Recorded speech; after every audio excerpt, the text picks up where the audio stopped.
Good morning friends. कैसे हो आप सब।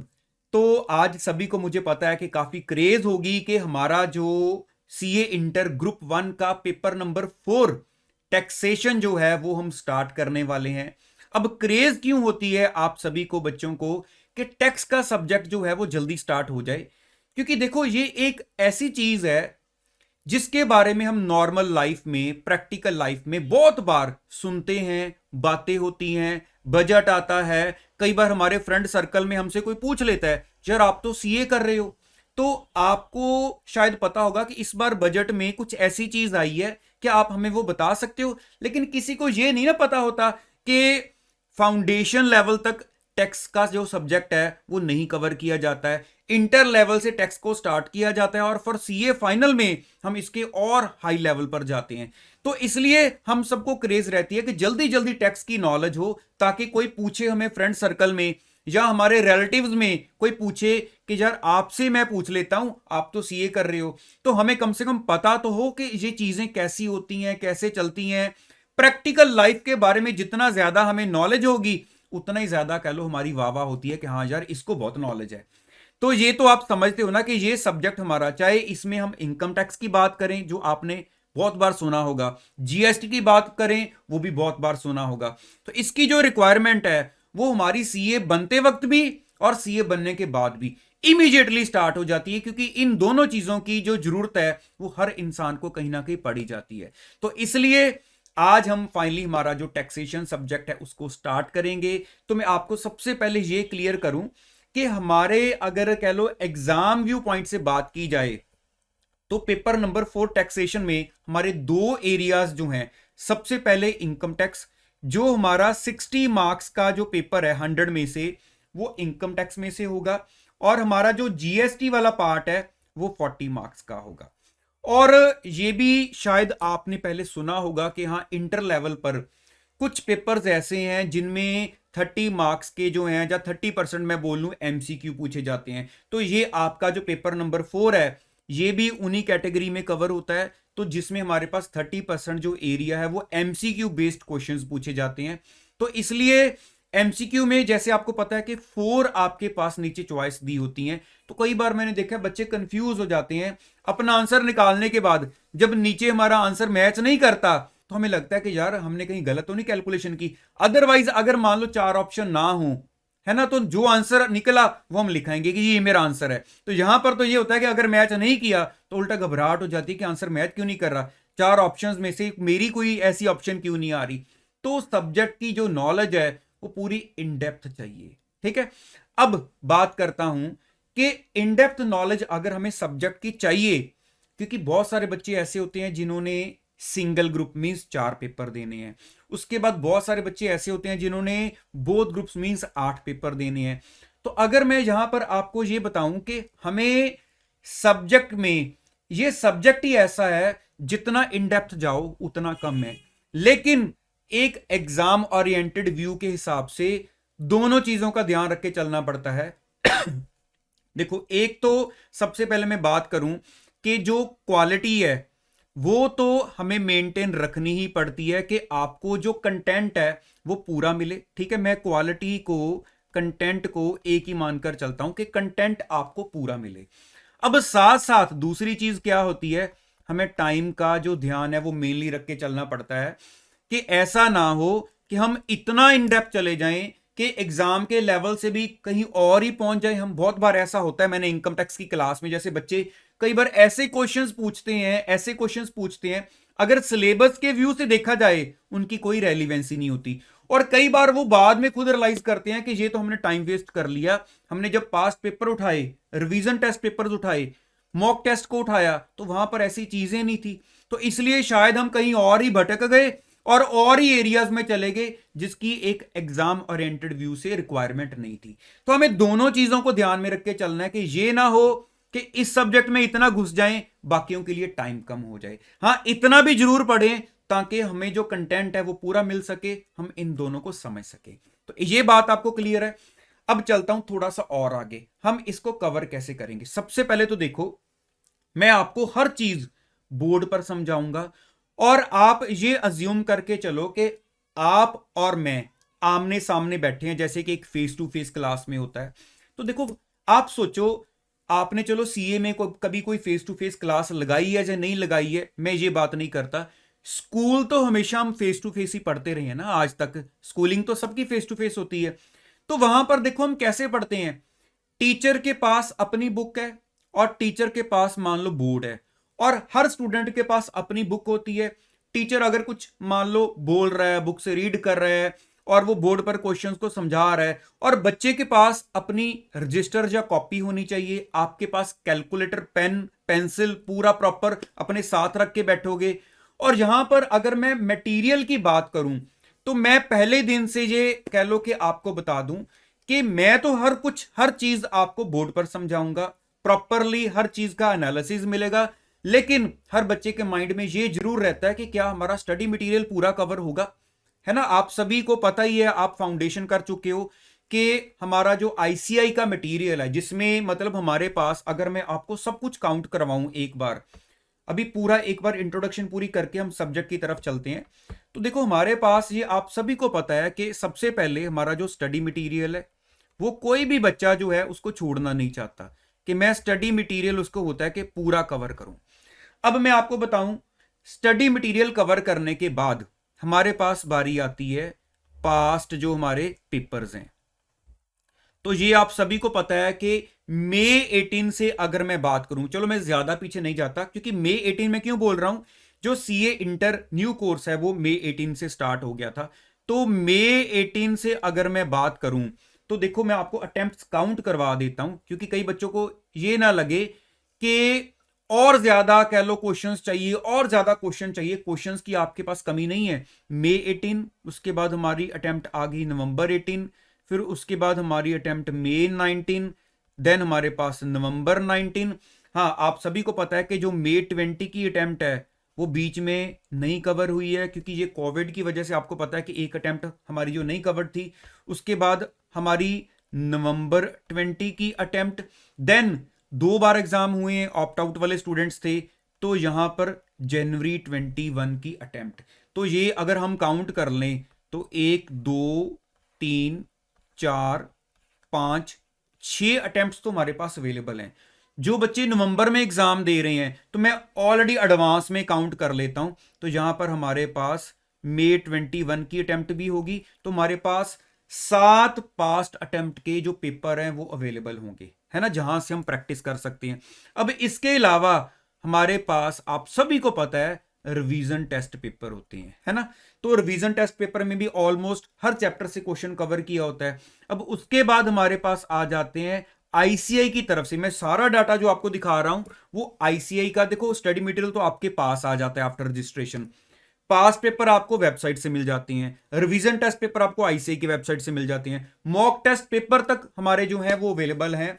तो मॉक टेस्ट पेपर और आरटीपी ये भी आप देख लो, जैसे जैसे हमारी अटेम्प्ट्स हैं। तो आरटीपी तो आपको मई 21 अटेम्प्ट के बाद नवंबर 21 का भी मिलेगा। आप सभी को पता होगा ना कि हर एग्जाम से पहले आरटीपी अवेलेबल होता है। मॉक टेस्ट कभी कभी बीच बीच में किसी अटेम्प्ट के दो दो भी होते हैं। तो इस हिसाब से आप देख सकते हो कि कितना डाटा है हमारे पास कवर करने वाला। यहां पर पहले बता दूं, किसी बच्चे के माइंड में शायद ऐसा पॉइंट आ रहा हो कि सर जो इनकम टैक्स है या जीएसटी है वो तो बदल जाता है, इसमें हम पास्ट पेपर कैसे कवर करेंगे, क्योंकि उसमें तो आंसर्स और दिए होंगे। ये अभी जैसे हमारा सब्जेक्ट स्टार्ट होगा तो मैं आपको सारा बता दूंगा कि ऐसा नहीं है कि आप वो क्वेश्चंस को इग्नोर कर दो कि चलो बाकी सब्जेक्ट्स के पास्ट पेपर तो देख लो, लेकिन हमारा बेसिकली लॉ में अगर टैक्स में बात करूं तो वो चेंजेस है उनको छोड़ दो, ऐसा नहीं है।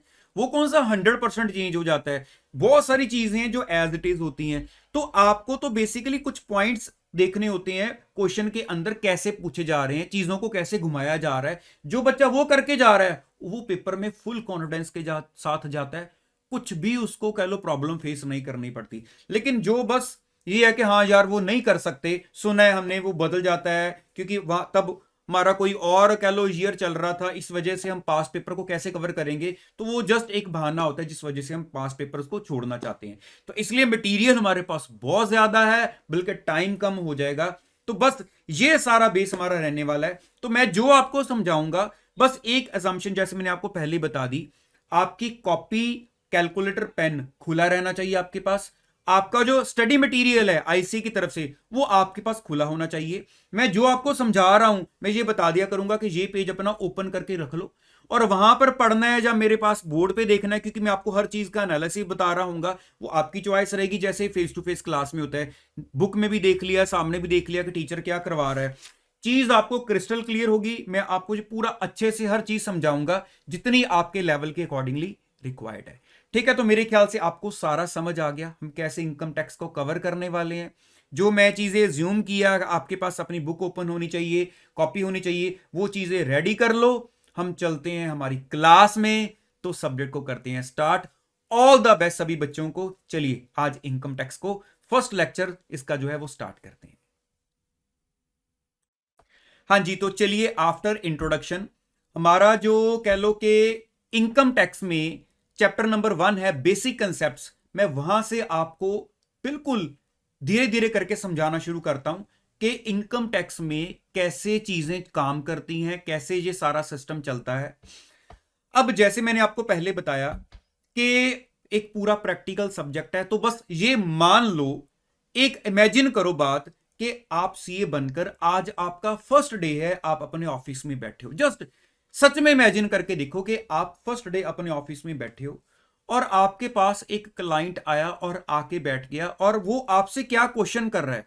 अब उसका क्वेश्चन सुनो जरा, वहां से मैं आपको इनकम टैक्स समझाना शुरू करूंगा। और हां, जैसे मैंने आपको बताया, आप अपना मॉड्यूल जिसमें चैप्टर 1 ओपन करके रखना, कॉपी पेन रेडी रखना, आपको हर चीज समझ आएगी। ठीक है, अब वो क्लाइंट आपसे क्या क्वेश्चन कर रहा है, वो कह रहा है कि मान लो, ठीक है, मान लो मैंने, मतलब उस क्लाइंट ने एक एस्टिमेट लगाया है कि मैंने एक साल में 40-50 लाख रुपए कमाए हैं और मैंने कहां कहां से ये पैसे अर्न किए हैं कि मैं कोई बिजनेस भी चला रहा था, मैं कहीं ना कहीं पहले जॉब भी कर रहा था जिसको छोड़कर बाद में मैंने अपना बिजनेस स्टार्ट कर लिया।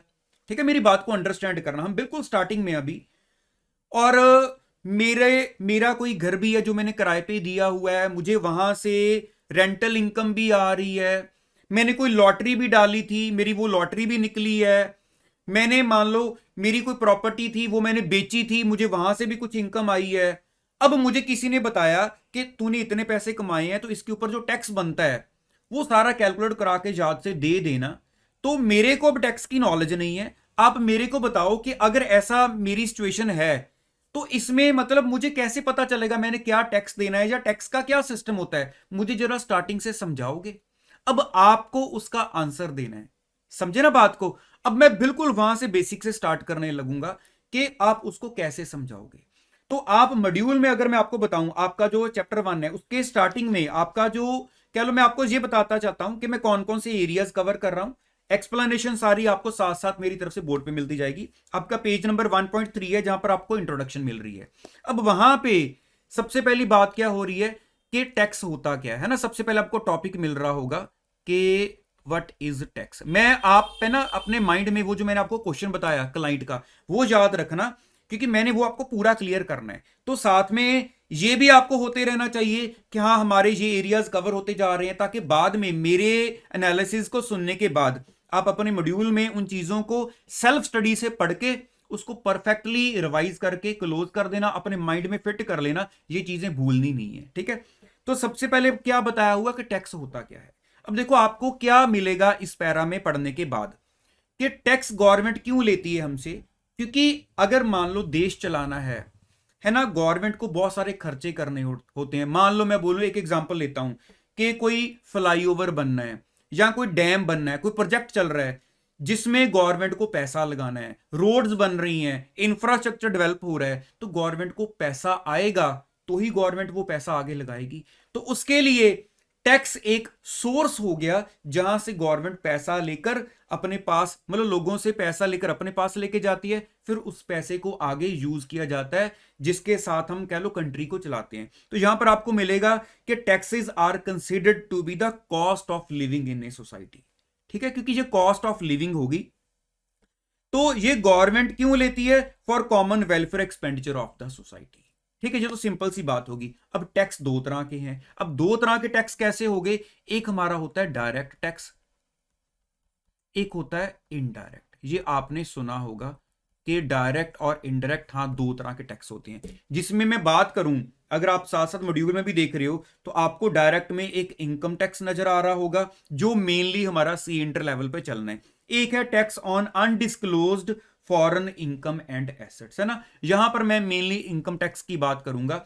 देखो, इनकम टैक्स को हम डायरेक्ट में क्यों काउंट करते हैं? सबसे पहले इनकम टैक्स है क्या? मान लो एक पर्सन ने अगर 10 लाख रुपीज अर्न किए हैं, तो मैं यहां पर जस्ट एक अजम्पशन ले रहा हूं, ठीक है। टैक्स रेट में आपको कितना चल रहा है कितना नहीं चल रहा है वो अभी नहीं समझा रहा, जस्ट एक अजम्पशन ले रहा हूं। मान लो टैक्स का रेट है 30%, तो आपने मान लो 10 लाख रुपए कमाए, अगर इसके ऊपर 30% टैक्स लगेगा तो कितना टैक्स हो गया? 3 लाख। तो 3 लाख बीच में से हमें किसको देना पड़ेगा? गवर्नमेंट को। मतलब 7 लाख वो जो प्रॉफिट था वो हमारा हो गया और बीच में से 3 लाख गवर्नमेंट को चला गया। तो यहां पर डायरेक्ट क्यों बोला जा रहा है? मेरा जो पैसा था 10 लाख, उसमें से मैंने 3 लाख गवर्नमेंट को दे दिया, वो टैक्स मेरी जेब से निकला। अगर मैं आगे किसी से सोचूं कि मेरी जेब से निकला है तो मैं आगे किसी से वो ले लूं, मैं अपना बर्डन टैक्स देने का किसी और पर शिफ्ट कर दूं, क्या ऐसा हो सकता है? नो, है ना, वो मेरी जेब से ही जाएगा, तो वो बर्डन मैं किसी और के ऊपर शिफ्ट नहीं कर सकता। तो इसलिए हम इसको क्या कहते हैं? डायरेक्ट टैक्स, कि इसका बर्डन मेरी पॉकेट पर पड़ा और मुझे अपनी जेब से इसको देना पड़ा। ठीक है, अब बात करते हैं इनडायरेक्ट टैक्स की। अब इनडायरेक्ट टैक्स देखो क्या होता है। यहां पर अगर चलो हमारे सिलेबस में जीएसटी है तो मैं सीधा जीएसटी की बात करता हूं कि देखो जीएसटी में क्या होता है कि अगर कोई सेलर कोई प्रोडक्ट बेच रहा है, ठीक है, अभी जैसे हम मार्केट में गए, हमने कोई प्रोडक्ट बाय किया, तो सपोज कर लो कि अगर, या फिर से मैं अज्यूम कर रहा हूं, मान लो वो प्रोडक्ट है 1000 का, ठीक है, और सपोज कर लो उस 1000 के प्रोडक्ट के ऊपर आपको 180 रुपए जीएसटी देना पड़ा, 180 रुपए जीएसटी देना पड़ा। तो उसमें इसका मतलब वो सेलर ने आपसे कितने पैसे लिए? उसने आपसे 1000 लिया उस प्रोडक्ट का, और उसने आपसे 180 रुपए जीएसटी लिया। लेकिन ध्यान से सोचो, गवर्नमेंट ने जीएसटी कलेक्ट, अब ये है सेलर, ठीक है, इधर है बायर, मतलब इधर हम हैं बायर और उधर सेलर है। बायर ने सेलर को 1000 रुपए भी दिए और 180 जीएसटी भी दिया, ठीक है, 1000 रुपए भी दिए हैं और 180 जीएसटी भी दी है। अब सेलर ने 180 रुपए का मींस 180 का जीएसटी किससे लिया? बायर से, और ये जीएसटी आगे किसको चले जाना है? गवर्नमेंट को। मतलब गवर्नमेंट ने सेलर से लिया, सेलर को बोला गया कि आपसे इतना जीएसटी लेना है हमने, आप आगे अपने बायर से या कस्टमर से आप ले लेना और आप आगे हमें दे देना। इसका मतलब क्या हुआ? क्या इसका बर्डन सेलर को अपनी पॉकेट पर डालना पड़ा? क्या सेलर ने अपनी पॉकेट से जीएसटी दिया है? नहीं, उसने बर्डन हमारे ऊपर डाल दिया था। तो इसका मतलब क्या हुआ? वो एक इनडायरेक्ट टैक्स हो गया। मतलब हम अगर बायर की बात की जाए तो बायर ने सीधा गवर्नमेंट को नहीं दिया, इनडायरेक्टली पहले वो सेलर के पास गया, फिर वो गवर्नमेंट के पास पहुंचा। लेकिन अगर मैं इनकम टैक्स की बात करूं तो सीधा मेरी जेब से निकला और वो गवर्नमेंट के पास पहुंच गया। तो बस ये सिंपल सा कंसेप्ट है कि कोई टैक्स जो है वो डायरेक्ट है या इनडायरेक्ट है। तो ठीक है, आपको देखो यहां पर मटेरियल में भी सेम चीज बताई होगी, आप यहां से पढ़ सकते हो कि जो इनकम टैक्स है या वेल्थ के ऊपर जो लगाया जाता है पर्सन की, वो हमारा डायरेक्ट टैक्स होता है, तो उसका जो बर्डन है वो हम शिफ्ट नहीं कर सकते। तो अगर इनडायरेक्ट टैक्स की बात की जाए तो यहां पर आपको दो चीजें मिल जाएंगी, जीएसटी भी है, जो कस्टम आपको सीए फाइनल लेवल पे जाके मिलेगा। तो इसमें जो इंसिडेंस, देखो इंसिडेंस वर्ड मिलेगा आपको। इंसिडेंस क्या होता है? बर्डन, कि अपना बर्डन दूसरे पर शिफ्ट कर दो। सेलर ने बर्डन बायर पर डाल दिया कि मैं आपसे लेकर गवर्नमेंट को जमा करा दूंगा। तो इसका मतलब क्या होता है? हम जब जीएसटी पढ़ेंगे ना तो वहां पर ये वर्ड बार बार आएगा कि इंसिडेंस ऑफ टैक्स, तो वहां पर आपको लगेगा कि हाँ यार अब तो ये वर्ड बहुत ही कॉमन हो गया है। तो उसने अपना बर्डन दूसरे पर शिफ्ट करना है। अच्छे से मेरे ख्याल से समझ आ गया होगा। चलो, अब आपको ये दो एरियाज के, एक डायरेक्ट टैक्स होता है जिसमें इनकम टैक्स आ गया, या फिर tax on undisclosed foreign income and assets. देखो इसमें मैं इन डेप्थ नहीं जाऊंगा, ये हमारे सिलेबस का कोई मेजर पार्ट नहीं है। जस्ट एक छोटा सा कह लो कि आपको इसी को सिंपल वे में एक्सप्लेन कर देता हूं। देखो अगर आप इसका वर्ड्स को थोड़ा सा ध्यान से पढ़ो, क्या लिखा हुआ है? टैक्स ऑन, किस चीज के ऊपर? अनडिस्क्लोज्ड फॉरेन इनकम, कि इनकम फॉरेन की है या एसेट्स फॉरेन की हैं लेकिन वो अनडिस्क्लोज्ड हैं। अनडिस्क्लोज्ड क्या होगा? जो पर्सन ने किसी चीज को डिस्क्लोज नहीं किया गवर्नमेंट को, उसको हम बोल देते हैं कि आपने ये चीज छुपाई है, अनडिस्क्लोज्ड है।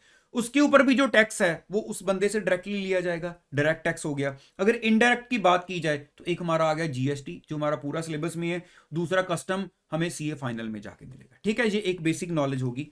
तो टैक्सेस क्यों लगाए जाते हैं? Why are taxes levied? तो ये चीज आपको मैंने ऑलरेडी बता दी है, क्योंकि गवर्नमेंट ने जो एक्सपेंडिचर करना है तो ये गवर्नमेंट के लिए एक सोर्स हो गया कि जहां से पैसा आएगा फिर गवर्नमेंट उस पैसे को आगे इन्वेस्ट करेगी। इतनी बात समझ आ गई आपको? चलो, अब आगे आपको स्टडी मटेरियल में तो देखो मिलेगा कि पावर टू लेवी टैक्सेस, उस पर मैं जरा बाद में आता हूं। हाँ, मैंने आपको स्टार्टिंग में क्वेश्चन क्या पूछा था कि आपके पास क्लाइंट बैठा हुआ है, वो आपसे ये क्वेश्चन कर रहा है कि अगर उसने 40-50 लाख कमाए हैं तो उसको किसी ने बताया कि इसके ऊपर टैक्स जाएगा, तो वो तो पता करके टैक्स का क्या सिस्टम है।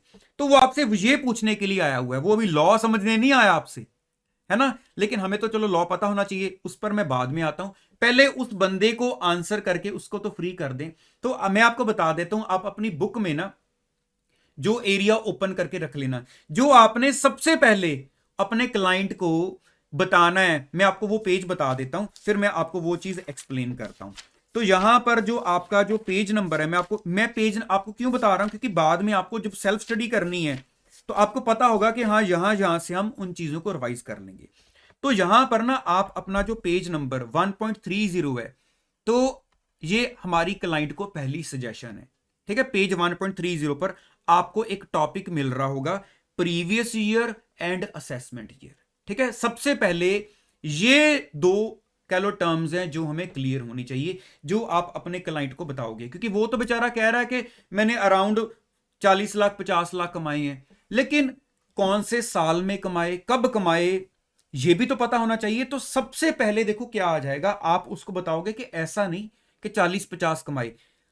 सबसे पहले तू ये कैलकुलेट करके लेके आ, हम अपने क्लाइंट को बता रहे हैं, देखो इनकम टैक्स के हिसाब से जैसे हम नॉर्मली अकाउंट्स में पढ़ते हैं कि एक होता है हमारे पास कैलेंडर ईयर, है ना, आप सभी को पता है, जो हम लेते हैं कि 1 जनवरी से स्टार्ट होता है और कब खत्म होता है, 31 दिसंबर को, ऐसे होता है कैलेंडर ईयर।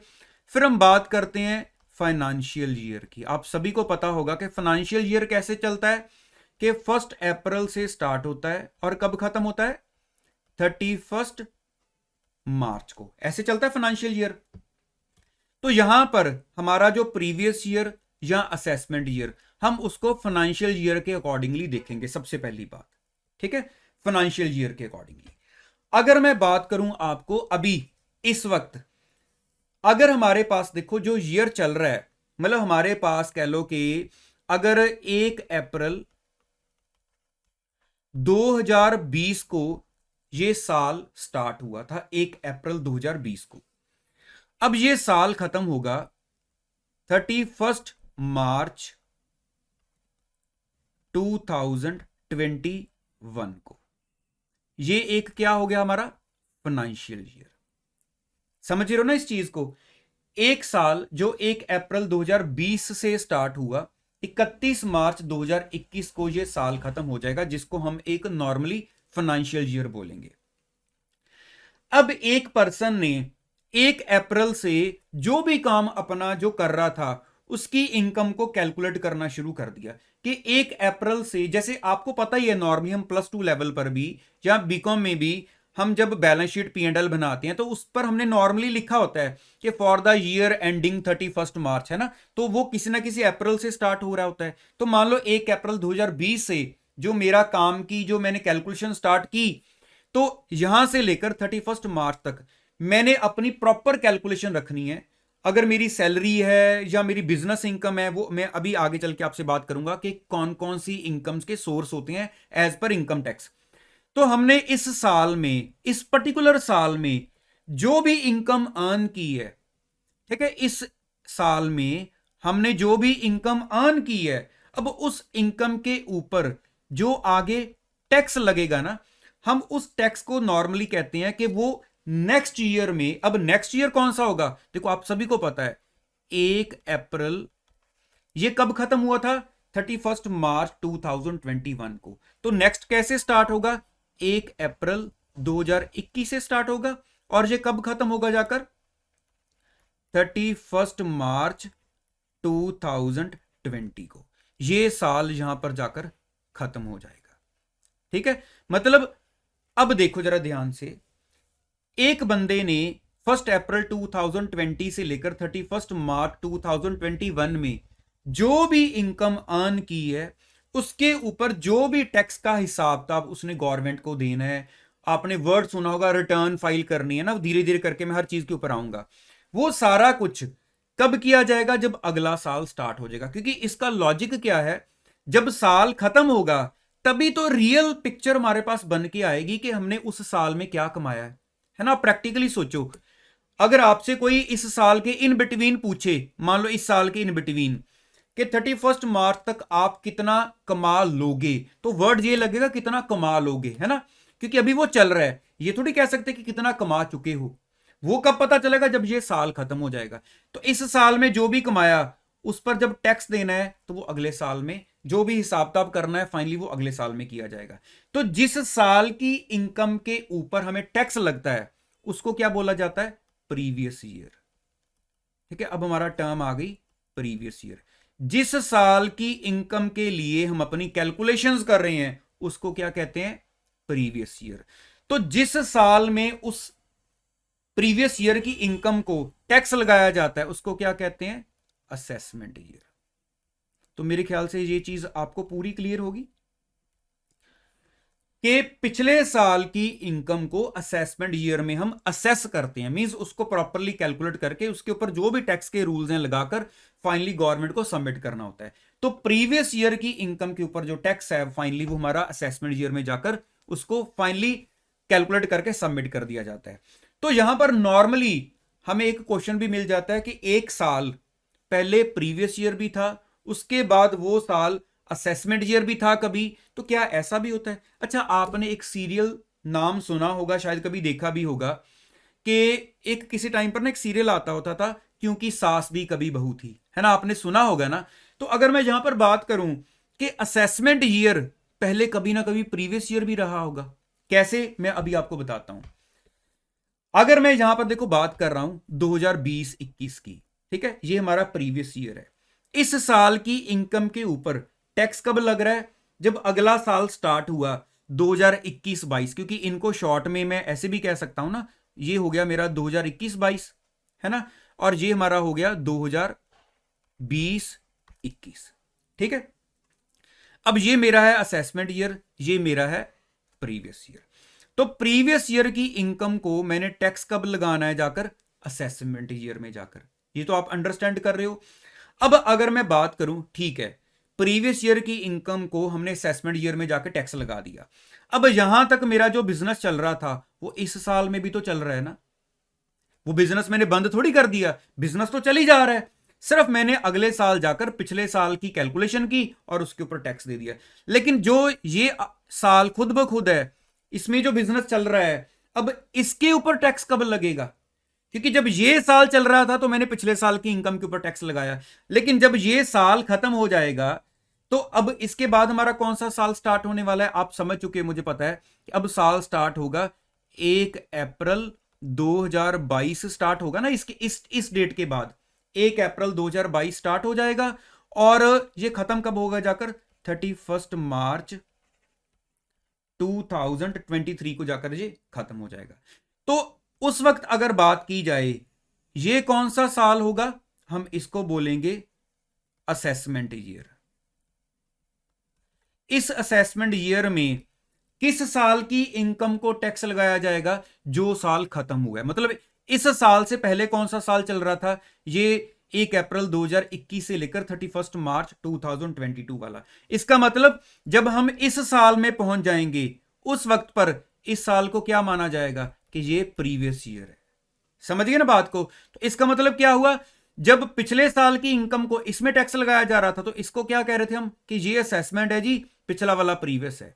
तो उसके बाद जब ये खत्म हो गया तो ये प्रीवियस बन गया, तो इससे नेक्स्ट असेसमेंट ईयर बन गया। तो इसका मतलब जो असेसमेंट ईयर है वो कभी ना कभी पहले प्रीवियस ईयर भी होता है। तो उसके बाद वो असेसमेंट होता है। तो इसलिए इसको सिंपल वे में याद रखना, क्योंकि सास भी कभी बहू थी, तो इसका मतलब जो असेसमेंट ईयर है वो पहले प्रीवियस ईयर भी था। ठीक है, अंडरस्टैंड कर गए ना मेरी बात को। चलो अब देखो हमारा ये जो कंसेप्ट है असेसमेंट ईयर प्रीवियस ईयर, अब आपको मैंने बता दिया था कि आपके मॉड्यूल में पेज नंबर मैंने आपको लिख दिया था कि 1.30 पर ये हमारा एरिया जो है वो कवर किया जा रहा है। अब मैंने आपको एक बेसिक एनालिसिस तो सारा दे दिया है, अब आप वहां से ये दोनों की डेफिनेशन को पढ़ सकते हो। ठीक है, अब मैं लेकिन यहां पर आपको एक एक्स्ट्रा पॉइंट क्या बताया हुआ है कि बिजनेस और profession newly setup during the financial year. अब देखो इस केस में क्या बता रहे हैं, ये मेरी बात को जरा ये भी अब ध्यान से देखना। अब मान लो एक पर्सन ने सपोज करो जैसे हमारा जो मैं प्रीवियस ईयर मान लूं, या चलो आपको एक सिंपल एग्जांपल सी बना देता हूं यहां पर कि 1 अप्रैल 2021 मींस 1 अप्रैल 2021 एक मेरा जो बिजनेस एक था कि चलो ऑलरेडी चल रहा है ना, वो नेक्स्ट ईयर भी चलता जा रहा है, मैंने अभी कोई काम नहीं स्टार्ट किया, मान लो मेरी तो स्टडी चल रही है। अब मेरी जाके स्टडी खत्म हुई, सपोज कर लो कि मैंने जुलाई में जाकर अपनी एजुकेशन कंप्लीट की, जुलाई 2021 में। उसके बाद मान लो अगस्त का मंथ में फ्री रहा, सितंबर में तो मैंने 1 सितंबर से कोई जॉब स्टार्ट की या अपना बिजनेस स्टार्ट किया। ठीक है, अब ये साल कब खत्म होगा, ये 1 अप्रैल 2021 को शुरू हुआ है, तो ये खत्म कब होगा, 31 मार्च 2022 को जाकर ये साल खत्म होगा। ठीक है, तो यहां पर अगर मैं बात करूं कि इस साल में मैंने जो भी पैसा अर्न करना है, तो इसमें मेरा जो प्रीवियस ईयर है वो कौन सा है, क्या 1 अप्रैल 2021 से लेकर 31 मार्च 2022 ये पूरा प्रीवियस ईयर है? क्या मेरा बिजनेस ऑलरेडी चल रहा था जो मैं 1 अप्रैल से काउंट कर लूं? नहीं, मेरा बिजनेस कब स्टार्ट हुआ है, 1 सितंबर 2021 से। तो इसका मतलब इस केस में जो मेरा प्रीवियस ईयर है वो 1 सितंबर जब मैंने बिजनेस को स्टार्ट किया तब मेरा प्रीवियस ईयर काउंट होना स्टार्ट हो गया। तो मेरा पहली बार ये प्रीवियस ईयर 31 मार्च 2022 को जाकर खत्म हो जाएगा। लेकिन अब तो मेरा बिजनेस ऑलरेडी स्टार्ट हो चुका है, चल रहा है। तो यहां पर अगर मैं बात करूं इसके आगे कौन सा साल स्टार्ट होने वाला है, 1 अप्रैल 2022 अगला साल स्टार्ट हो गया, क्योंकि मैं तो बिजनेस चलाता जा रहा हूं। अब ये कब खत्म होगा, 31 मार्च 2023 यहां पर जाकर ये साल खत्म हो जाएगा। तो अब मेरा बिजनेस तो ऑलरेडी चल रहा है, तो मेरा प्रीवियस ईयर कौन सा है, ये फुल 1 अप्रैल 2022 से लेकर 31 मार्च 2023 ये मेरा पूरा प्रीवियस ईयर है। लेकिन जिस प्रीवियस ईयर में मैंने बिजनेस ही लेट स्टार्ट किया, मेरा पहले कोई काम ही नहीं था, तो वो प्रीवियस ईयर वहां से स्टार्ट हो गया। ठीक है, यहां पर एक चीज आपको थोड़ी सी और एक्स्ट्रा बता देता हूं जो यहां पर आई थिंक हमारे पास डिस्कस नहीं होगी। तो अब मान लो ये चीज आपको मैं मानकर चल रहा हूं क्लियर है, मान लो कि जैसे मैंने आपको पहले एग्जांपल दी कि 1 अप्रैल 2021 जहां से हमारा साल स्टार्ट हुआ, मान लो 1 अप्रैल 2021 से मैंने एक बिजनेस स्टार्ट कर दिया, बिल्कुल स्टार्टिंग से मेरा बिजनेस स्टार्ट हो गया। ये साल खत्म होना है मेरा 31 मार्च 2022 को। मेरी बात को ध्यान से समझना, ठीक है।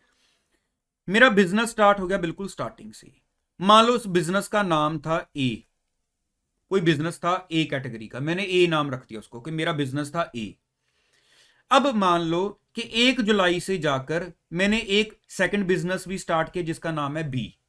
अब मेरे दो बिजनेस हैं, साल खत्म हो रहा है 31 मार्च 2022 को।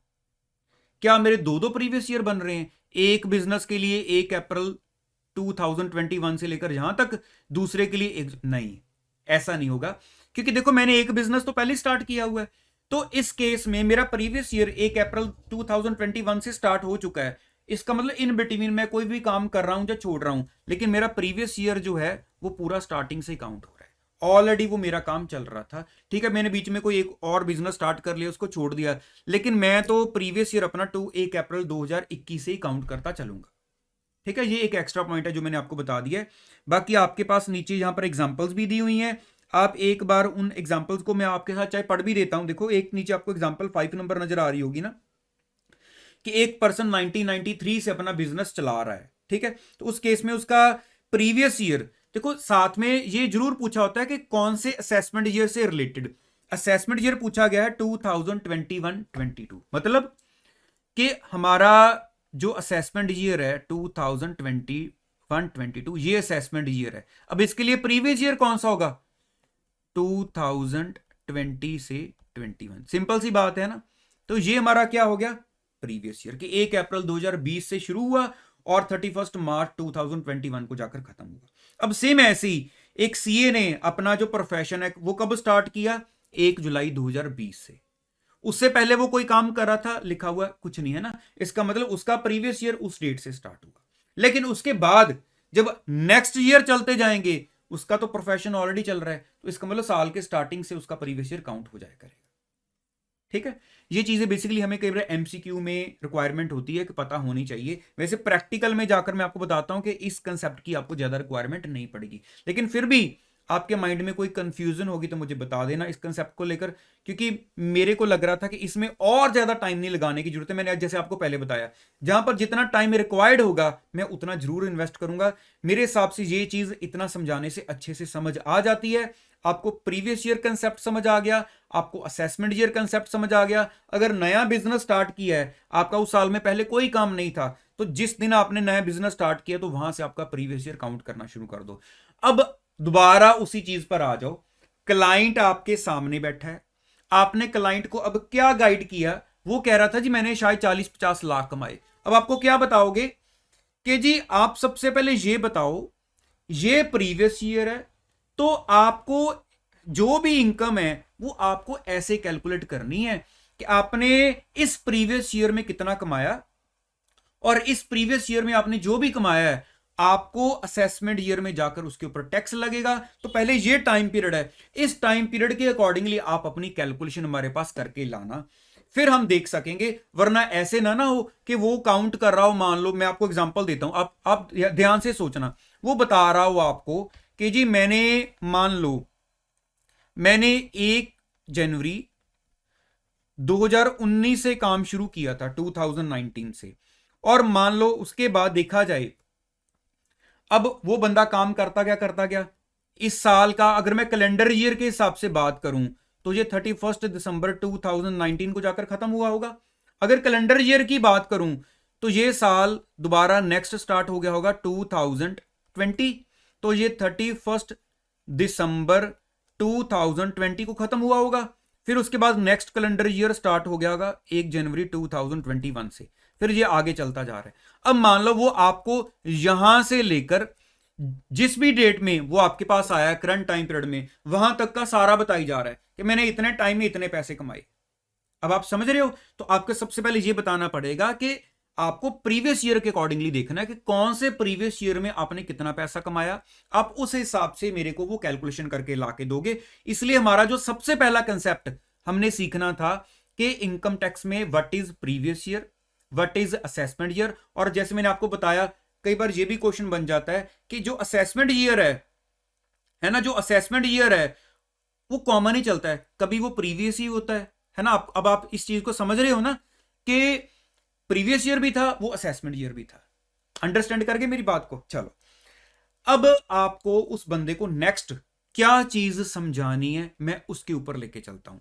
आफ्टर उसको ये नॉलेज देने के बाद कि प्रीवियस ईयर और असेसमेंट ईयर क्या होते हैं, अब मैं आपको बताता हूं। अच्छा ये जरूर माइंड में रखना कि समझाने के लिए मैं आपको पेज में थोड़ी शफलिंग करवाऊंगा कि अब नेक्स्ट टॉपिक इस पेज पर देखो, इस पेज पर देखो, क्योंकि मैं इस हिसाब से आपको हर चीज आपके माइंड में डालूंगा कि वो भूले ही ना। ठीक है, आप उसके बाद रिवाइज कर लेना जो जो कवर हो रहा है, साथ में अपने मटेरियल पे टिक लगाते जाना और ऑर्डर अपनी कॉपी पर लिखते जाना कि पहले ऑर्डर में मैंने ये करवाया, दूसरे में मैंने ये करवाया।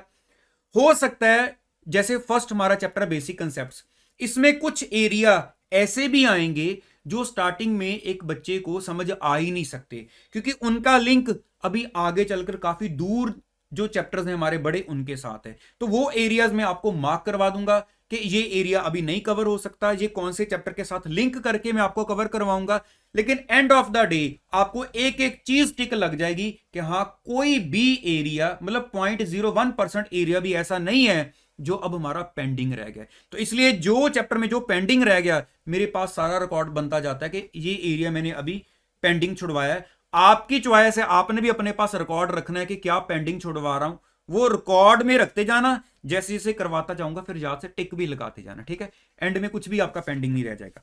तो अब मैं आपको बताता हूं नेक्स्ट हमने उस क्लाइंट को क्या गाइड करना है, मैं आपको उस एरिया में लेके जा रहा हूं।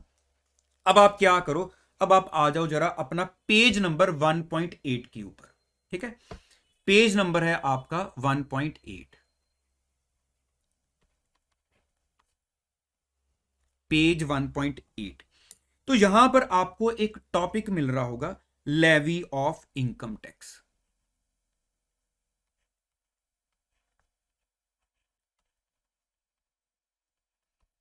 आई थिंक आपको टॉपिक मिल गया होगा, लेवी ऑफ इनकम टैक्स।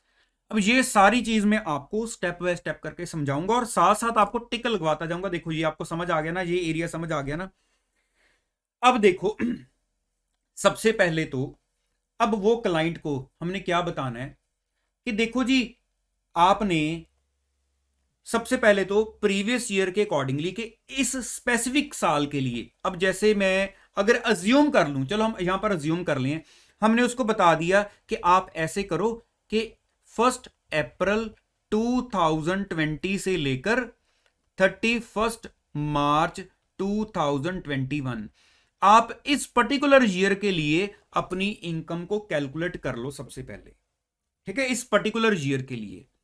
तो जब चलो ये 31 मार्च 2021 जब खत्म होगा तो ये एक प्रीवियस ईयर है हमारा। इसके बाद हमारा असेसमेंट ईयर स्टार्ट हो जाता है, आप सभी को पता ही है अब तो,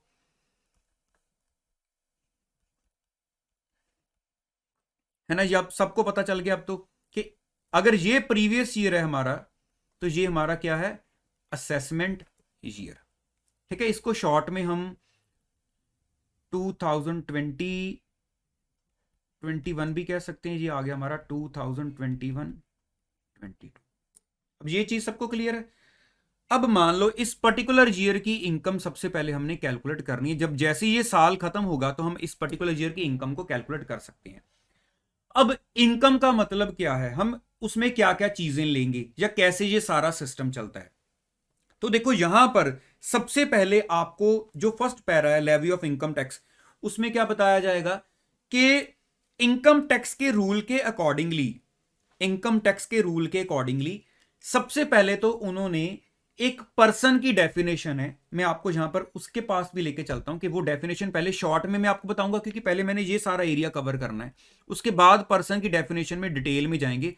लेकिन आपको थोड़ा सा मुझे एक आइडिया देना होगा पर्सन की डेफिनेशन है। मैं आपको आपका पेज नंबर बताता हूं साथ में, आप वहां पर देख सकते हो कि आपके पास पेज नंबर 1.17 पर पर्सन की डेफिनेशन चल रही होगी, जिसमें अगर मैं कैटेगरीज की बात करूं तो वहां पर हमारे पास टोटल 7 कैटेगरीज आ जाती हैं। सबसे पहले कैटेगरी आ जाती है हमारी इंडिविजुअल, नंबर 2 पर हमारे पास आ जाएगा एचयूएफ, ये आपने सारे नाम ऑलमोस्ट सुने होंगे, कंपनी,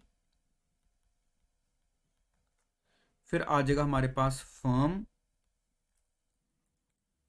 ठीक है। 5 नंबर पर आ गया हमारे पास एओपी और बीओवाई। ये बेसिकली क्या होता है, एसोसिएशन ऑफ पर्संस या बॉडी ऑफ इंडिविजुअल्स। ये अभी एज पर टाइम, जैसे इसका टाइम आएगा हम इसको पूरा डिटेल में डिस्कस करेंगे, ये फर्स्ट चैप्टर में इसका टाइम आ जाएगा। फिर 6 नंबर पर आ जाता है हमारे पास लोकल अथॉरिटी, फिर 7th पर हमारे पास लास्ट आ जाता है आर्टिफिशियल,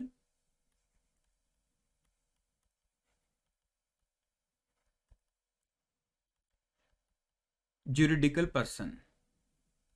तो ऐसे पर्सन की जो डेफिनेशन है देखो उसमें 7 कैटेगरीज आ रही हैं। अब देखो ये चीज क्या है, क्योंकि हमने पढ़ना तो चलो वो स्टेप्स हैं जो मैंने आपको बताए थे, कौन से वाले, कि हम पेज 1.8 पर जो चीजें हैं वो मैं आपको समझाऊंगा। लेकिन ये चीज बीच में क्या रोल प्ले कर रही है, देखो जब भी कोई पर्सन कोई काम करता है, जैसे देखो मैं यहां पर वर्ड लगा रहा हूं, जब भी कोई पर्सन, अब पर्सन का मतलब क्या है, मान लो मैं इंडिविजुअली अकेला कोई बिजनेस कर रहा हूं, तो इसका मतलब मैं क्या किस कैटेगरी में आऊंगा, इंडिविजुअल में। आपने Hindu undivided family term already +2 level पर पढ़ी होगी, HUF, ठीक है। कोई HUF फैमिली बिजनेस है तो वो उस फैमिली बिजनेस को एज इट इज, जैसे कर्ता होते हैं, आपने नाम सुना होगा ना कि फैमिली का कर्ता कौन है, HUF का, तो वो क्या आ जाता है पर्सन की डेफिनेशन में, HUF। कंपनी, आपने सुना होगा कि कंपनीज एक्ट में कंपनी फॉर्म कर लो, लेकिन यहां पर हमारे पास प्रॉपर डेफिनेशन है कि कंपनी में क्या आएगा। फिर पार्टनरशिप फर्म्स, आपने फाउंडेशन भी पढ़ा हुआ है, LLP पढ़ा हुआ है आपने ना, लिमिटेड लायबिलिटी पार्टनरशिप्स, या एक normal partnership. Association of person, body of individual, आपको न्यू कैटेगरी मिलेगी। फिर लोकल अथॉरिटीज आ जाती हैं हमारी, हम डिटेल में पढ़ेंगे, जैसे मान लो म्यूनिसिपल कॉर्पोरेशन है, पंचायत है। फिर ऐसी आर्टिफिशियल ज्यूरिडिकल हमारे पास 7th कैटेगरी आ जाती है। तो ये 7 कैटेगरीज में हमने कई बार ना, देखो मैं आपको बता देता हूं, कई बार इसको अलग अलग भी बोल देते हैं कि एओपी को अलग रख लो, बीओआई को अलग रख लो। फिर हम देखें तो वो 8 हो जाएंगी, अदरवाइज नॉर्मली हम इनको इकट्ठा लेकर चलते हैं तो 7 है हमारे पास। तो बेसिकली ये क्या है, एक बंदा इंडिविजुअली अपने नाम पर बिजनेस चला रहा है, इंडिविजुअली, इट मींस जब भी टैक्स की कैलकुलेशन होगी उसकी इनकम देखी जाएगी तो उस अकेले बंदे की देखी जाएगी।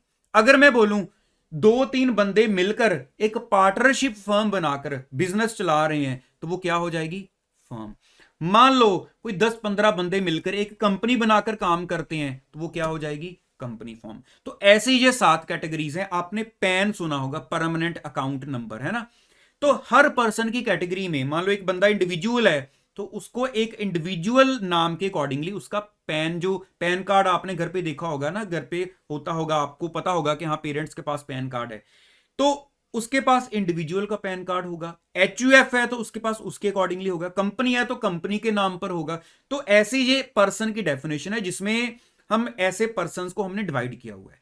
तो हमें ये सबसे पहले पता होना चाहिए कि जो बंदा अपनी कैलकुलेशन करवा रहा है वो उसका जो जो स्टेटस है, क्या वो इंडिविजुअल कैटेगरी का है, वो HUF के नाम पर काम चला रहा है, जो कंपनी के नाम पर काम चला रहा है। फिर उसके अकॉर्डिंगली हमें ये सारे रूल्स देखने होते हैं, ठीक है। तो प्रीवियस ईयर के बारे में उसको बताया हमने, उसको असेसमेंट ईयर के बारे में बताया। अब हमने उससे ये पूरी नॉलेज ले ली कि क्या आप इंडिविजुअल काम कर रहे हो या कौन सी कैटेगरी में काम कर रहे हो। तो मान लो हमें ये आंसर मिला जी हाँ मैं इंडिविजुअली अपने काम कर रहा हूं, ठीक है। सपोज कर लो उसने ये बताया, हाँ उसके बारे में तो कहता मुझे नॉलेज नहीं है कंपनी या HUF फर्म के बारे में, मैं तो इंडिविजुअली काम कर रहा था। चलो ठीक है, हमें एक आंसर मिल गया एज ए इंडिविजुअल। अब वापिस आ जाओ, अपना जो पेज नंबर 1.8 था वहां पर levy of income tax topic चल रहा था।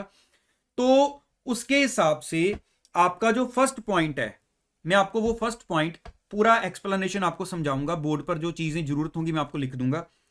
Total income and tax payable सबसे पहला पॉइंट आ रहा है। अब ये आप अपने क्लाइंट को गाइड कर रहे हो, टोटल इनकम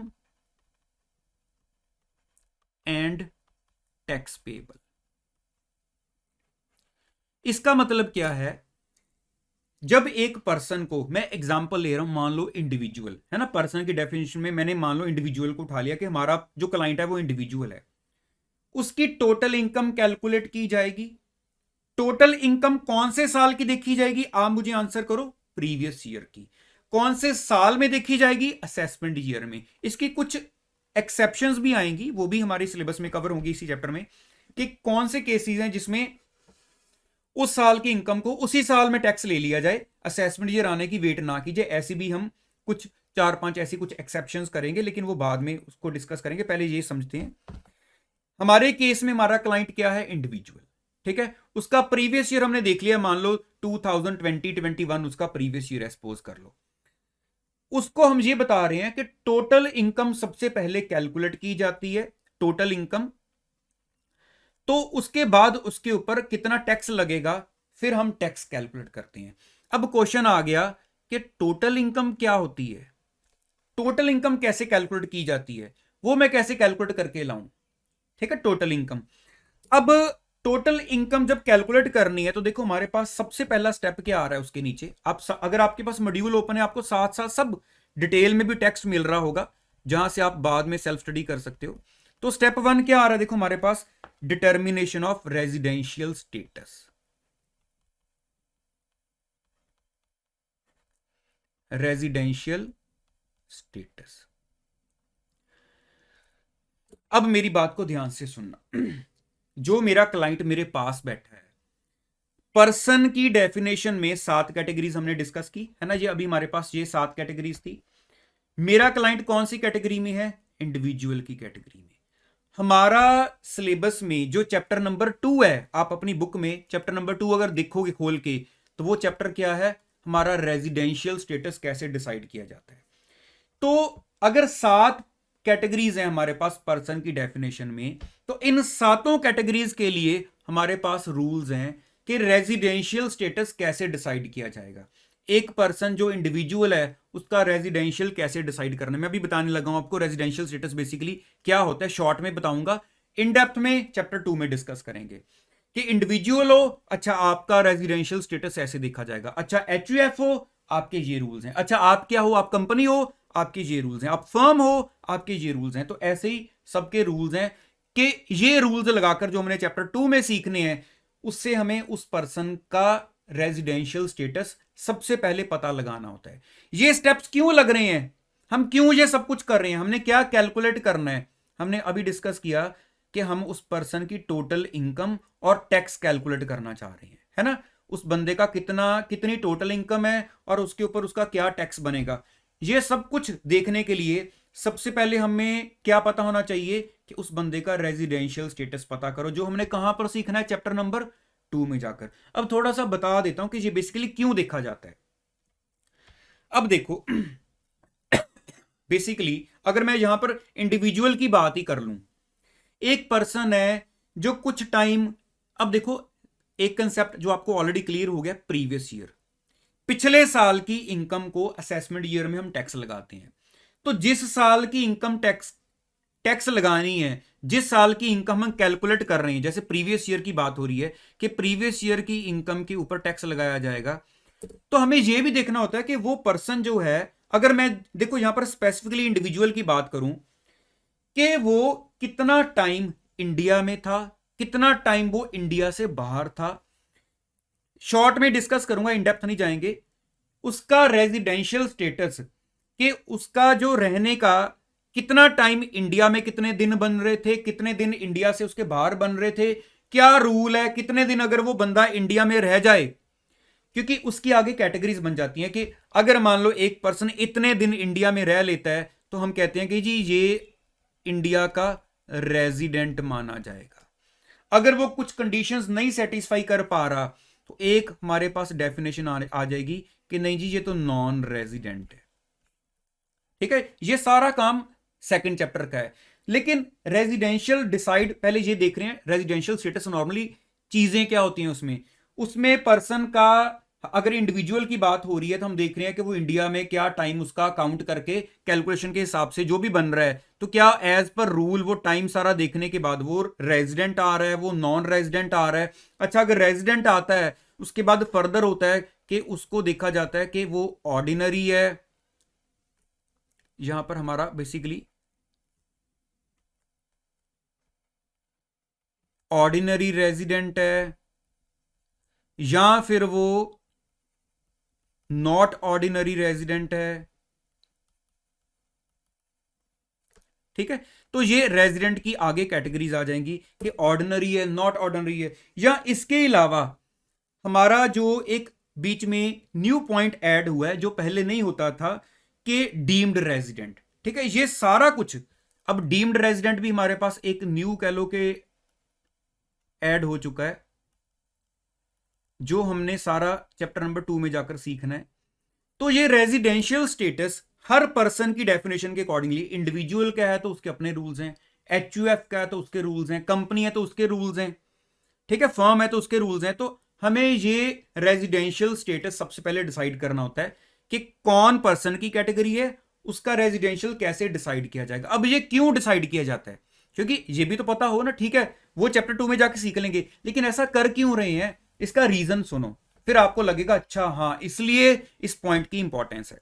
अब मान लो मेरा जो क्लाइंट है, मान लो उसका नाम है XYZ, नाम रख लेते हैं, ठीक है, जो मेरे पास वो सारी एडवाइस लेने के लिए सुबह से मेरे ऑफिस में बैठा है। देखो हम कितनी डिटेल में उसके साथ डिस्कस कर रहे हैं।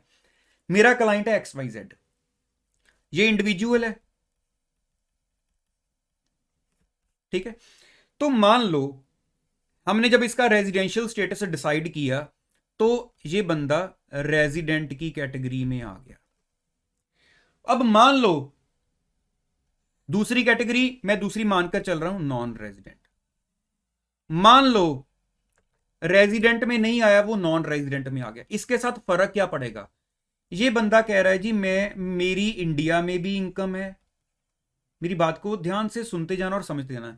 मेरी इंडिया में भी इनकम है, मान लो मेरी यूके में भी कुछ इनकम है, ठीक है, और मान लो मेरी कुछ यूएसए में भी इनकम है। तो हमारे जो लॉ में जो रूल्स हैं हमारे, वो क्या कहते हैं कि अगर रेजिडेंट है तो वो इंडिया में जो कमा रहा है उसके ऊपर तो टैक्स लगेगा ही लगेगा। तो हमें यह भी देखना होता है कि क्या जो वो फॉरेन कंट्री में अर्न कर रहा है, यूएसए में, यूके में, या किसी भी कंट्री में, क्या उसको भी हम यहां पर इंडिया में टैक्स लगाएं? अभी आपका माइंड ये नहीं सोचना चाहिए क्यों यहां पे क्यों लगाएं, उस कंट्री में नहीं लगेगा। अभी आपका वो स्टेप नहीं है स्टेज के हम वो सोचें। आपको सिर्फ जितना मैं समझा रहा हूं आप उसके ऊपर अभी लिमिटेड रहना। अगर रेजिडेंशियल स्टेटस में रेजिडेंट आया तो क्या तीनों इनकम पर टैक्स लगेगा? उसकी फॉरेन वाली इनकम भी काउंट कर ली जाए। लेकिन अगर वो नॉन रेजिडेंट आया तो क्या सिर्फ इंडिया की इनकम ली जाए, यूके और यूएसए की छोड़ दी जाए? अब वहां पर अलग अलग रूल्स हैं कि अगर वो ऑर्डिनरी रेजिडेंट है तो ये कैटेगरीज की इनकम लेनी है, जिसमें फॉरेन की भी ले लो, सारी ले लो। अगर वो नॉट ऑर्डिनरी है तो ये छोड़ दो, नॉन रेजिडेंट है तो ये छोड़ दो, ये ले लो। तो वहां पर हमारे पास चैप्टर 2 में जाके ऐसे रूल्स हैं। तो इस हिसाब से हमने रेजिडेंशियल स्टेटस में जब ये डिसाइड कर लिया कि वो कौन सी कैटेगरी में फॉल कर रहा है, अब हम देखेंगे कि उस बंदे की जो इनकम है, अब समझ आ रही होगी ना, उस बंदे की जो इनकम है वो इंडिया में हो रही है या इंडिया से बाहर भी हो रही है, उस उसके वो रेजिडेंशियल स्टेटस के अकॉर्डिंगली उसकी वो वाली इनकम्स चूज करके हम टोटल इनकम में डालेंगे जो हमें उसके रेजिडेंशियल स्टेटस के अकॉर्डिंगली टैक्सेबल इंडिया में करनी है। अब मेरे ख्याल से आपको सारा ये ओवरव्यू सा क्लियर हुआ, जो चैप्टर 2 में डिटेल में आएगा कि जब रेजिडेंशियल स्टेटस डिसाइड होगा तभी ये पता चलेगा कि उसकी कौन सी इनकम्स हमने टैक्सेबल में लेके जानी है, कौन सी इनकम्स हमने छोड़नी है। ये सब कुछ रेजिडेंशियल स्टेटस जब क्लियर हो जाएगा उसके बाद पता चलेगा। तो जो रेजिडेंशियल स्टेटस है वो हर पर्सन का अपना अपना रूल है, इंडिविजुअल का, एचयूएफ का, कंपनी, फर्म, जो भी मैंने आपको 7 कैटेगरीज बताई वो हम चैप्टर 2 में जाके पढ़ लेंगे। क्या कर रहे थे हम? टोटल इनकम कैलकुलेट करो जी उस बंदे की, क्योंकि उसके ऊपर हमने टैक्स लगाना है। वो करने के लिए पहला स्टेप क्या है? सबसे पहले उसका रेजिडेंशियल स्टेटस तो देख लिया जाए। क्यों देख लिया जाए रेजिडेंशियल स्टेटस? क्योंकि उसकी कौन सी इनकम इंडिया में टैक्सेबल होनी है, कौन सी इंडिया में टैक्सेबल नहीं होनी है, उसका रेजिडेंशियल स्टेटस पता होगा तभी तो ये डिसाइड होगा, है ना। अब रेजिडेंशियल स्टेटस डिसाइड करने के लिए पहले यह पता होना चाहिए कि वो बंदा इंडिविजुअल है, कंपनी है, फर्म है, क्या है। तो ये सारी चीजें इंटर रिलेटेड है, अब आप समझ रहे होगे, है ना, सारी चीजें इंटर रिलेटेड है। कौन से साल की इनकम पर टैक्स देगा, एक पर्टिकुलर प्रीवियस ईयर होगा, एक असेसमेंट ईयर होगा, जिसके हिसाब से हम कैलकुलेशन करेंगे। समझ रहे हो? जैसे इंडिविजुअल है उसके लिए जब हमने स्टेटस देखना है हमें पता चलेगा उसके पासपोर्ट से कब वो इंडिया आ रहा है, कब जा रहा है, कितने दिन इंडिया में रह रहा है, कितने दिन बाहर जाके रह रहा है। समझ गए जहां तक? तो हमारा जो पहला पॉइंट था total income and tax payable हमने कैलकुलेट करना है। एरिया पता है ना मैं कहां पर आपको जो चीजें हैं वो सारी एक्सप्लेनेशन दे रहा हूं। पेज आपका चल रहा है स्टडी मटेरियल के accordingly page 1.8, levy of income tax आपका टॉपिक चल रहा है, जहां पर मैंने आपको total income and tax payable को समझाना स्टार्ट किया हुआ है, जिसके लिए ये सारी हमारी बोर्ड पर कह लो कि प्रॉपर मैं आपको एक प्रेजेंटेशन दिखा रहा हूं कि कैसे आप चीजें अपनी माइंड में फिट करो। आप नोट कर रहे हो नहीं कर रहे हो वो इतना मैटर नहीं करेगा, आपके पास मैं आपको सीधा बता रहा हूं। बाद में चाहे सेल्फ स्टडी मॉड्यूल से कर लेना, क्योंकि हर बच्चे के माइंड में ये होता है कि मैं मॉड्यूल को जरूर पढ़ जाऊं। तो मैं तो आपको बता ही जा रहा हूं चीजों को सिंपल करके, एनालिसिस आपको देखो बोर्ड पे सारा नजर आ रहा है। जैसी क्लास ओवर होगी थोड़ी रेस्ट करो, बाद में मॉड्यूल को स्टडी कर लो, आपको 100% चीज क्लियर होगी। कोई पर्टिकुलर वर्ड में भी फंस जाते हो ना कि ये नहीं समझ आया मॉड्यूल में ये क्या कह रहे हैं, मेरे से पूछ लेना, मैं आपको सारा समझा दूंगा, ठीक है। अब स्टेप 1 तो चलो पता चल गया कि उसका रेजिडेंशियल स्टेटस भी अब हमें पता चल गया। कैलकुलेट क्या कर रहे हैं? Total income. अब देखो जो स्टेप 2 आपको मिलेगा आपके मॉड्यूल में, स्टेप 2 क्या कह रहा है? Classification of income under different heads. ये क्या बताया हुआ है? स्टेप 2।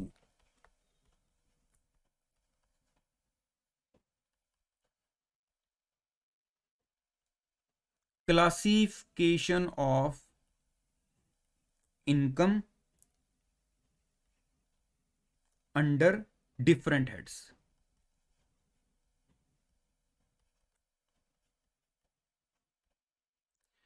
अब ये चीज आपके लिए आपके सिलेबस में बहुत इंपॉर्टेंट है, classification of income under different heads. अब यहां पर वर्ड किस चीज के ऊपर मैं जोर दे रहा हूं, डिफरेंट हेड्स, या मैं इसमें से सिर्फ हेड्स वर्ड पर भी अगर जोर दूं। अब देखो ये चीज क्या है, बेसिकली हम कैलकुलेट करें उस बंदे की टोटल इनकम, है ना, टोटल इनकम। अब वो बंदा क्या कह रहा था, हमने उसको थोड़ा रिफाइन कर दिया कि इस साल की इनकम को कैलकुलेट कर, पूरा टोटल लगा। वो कह रहा था मैंने 40-50 लाख कमाए हैं। अब इनकम टैक्स में जब हमने प्रॉपर डिटेल भेजनी है तो वहां पर यह पता होना चाहिए वो पैसे कहां से आए हैं। आपने कहीं पर जॉब की है, आपको सैलरी मिली है, वहां से आए हैं। आपका कोई किराए पर, आपने कोई शॉप थी आपकी किराए पर दी हुई थी, आपका कोई घर था आपने किराए पर दिया हुआ था, क्या वहां से आए हैं। आपका कोई प्रोफेशन है, जब बिजनेस है, कोई सर्विस प्रोवाइड करते हो, वहां से आए हैं। क्या आपने कोई प्रॉपर्टी सेल की है, कैपिटल गेन हुआ है जिसको बोल देते हैं हम, या आपको कोई अदर सोर्स, मान लो बैंक से कोई इंटरेस्ट आ रहा है, आपको कोई डिविडेंड आया है, या मैं बोलूं आपकी कोई लॉटरी लगी है। तो ऐसी बहुत सारी चीजें जो अदर सोर्स में कवर की जाती हैं, क्या उस कैटेगरी वाले हो। तो यहां पर बेसिकली क्या आ रहा है कि मैं अब कौन कौन से एरिया से अपनी इनकम कमा रहा हूं, पहले मैं ये देखूंगा कहां कहां से मुझे इनकम आ रही है। अब ये नहीं है जहां जहां से आ रही है मैं एज इट इज दे दूं कि जी एक जहां से एक जहां से, ऐसे तो हौच पौच हो जाएगा। एक इनकम टैक्स का सिंपल सिस्टम है, वो कहते हैं आपकी जहां जहां से इनकम आ रही है हम आपको 5 हेड देते हैं, जिसमें हमारा जो फर्स्ट हेड है वो कौन सा आ जाएगा, हमारा सैलरीज। मैं पहले आपको 5 हेड्स के नाम लिख देता हूं। सैलरीज वैसे तो आपकी बुक में सारा बना हुआ है। नंबर 2 पर हमारे पास कौन सा आ जाएगा, इनकम फ्रॉम हाउस प्रॉपर्टी। ठीक है। थर्ड आ जाएगा हमारा उसको ना शॉर्ट में हम बोल देते हैं PGBP, profit and gains from business और प्रोफेशन। ठीक है, उसको शॉर्ट में हम पीजीबीपी बोल देते हैं, profit and gains from business और प्रोफेशन। आपकी बुक में भी लिखा हुआ है कि profit and gains from business और प्रोफेशन। फोर्थ हमारा आ जाता है कैपिटल गेन्स।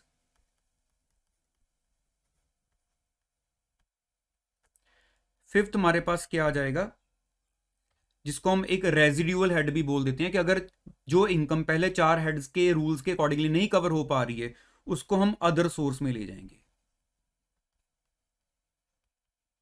Other sources. तो ये 5 हेड हैं। आपने जो पैसा जहां से भी कमाया, आपको ये डिसाइड करना है सबसे पहले कि वो इन हेड्स में कहां कहां काउंट किया जाए।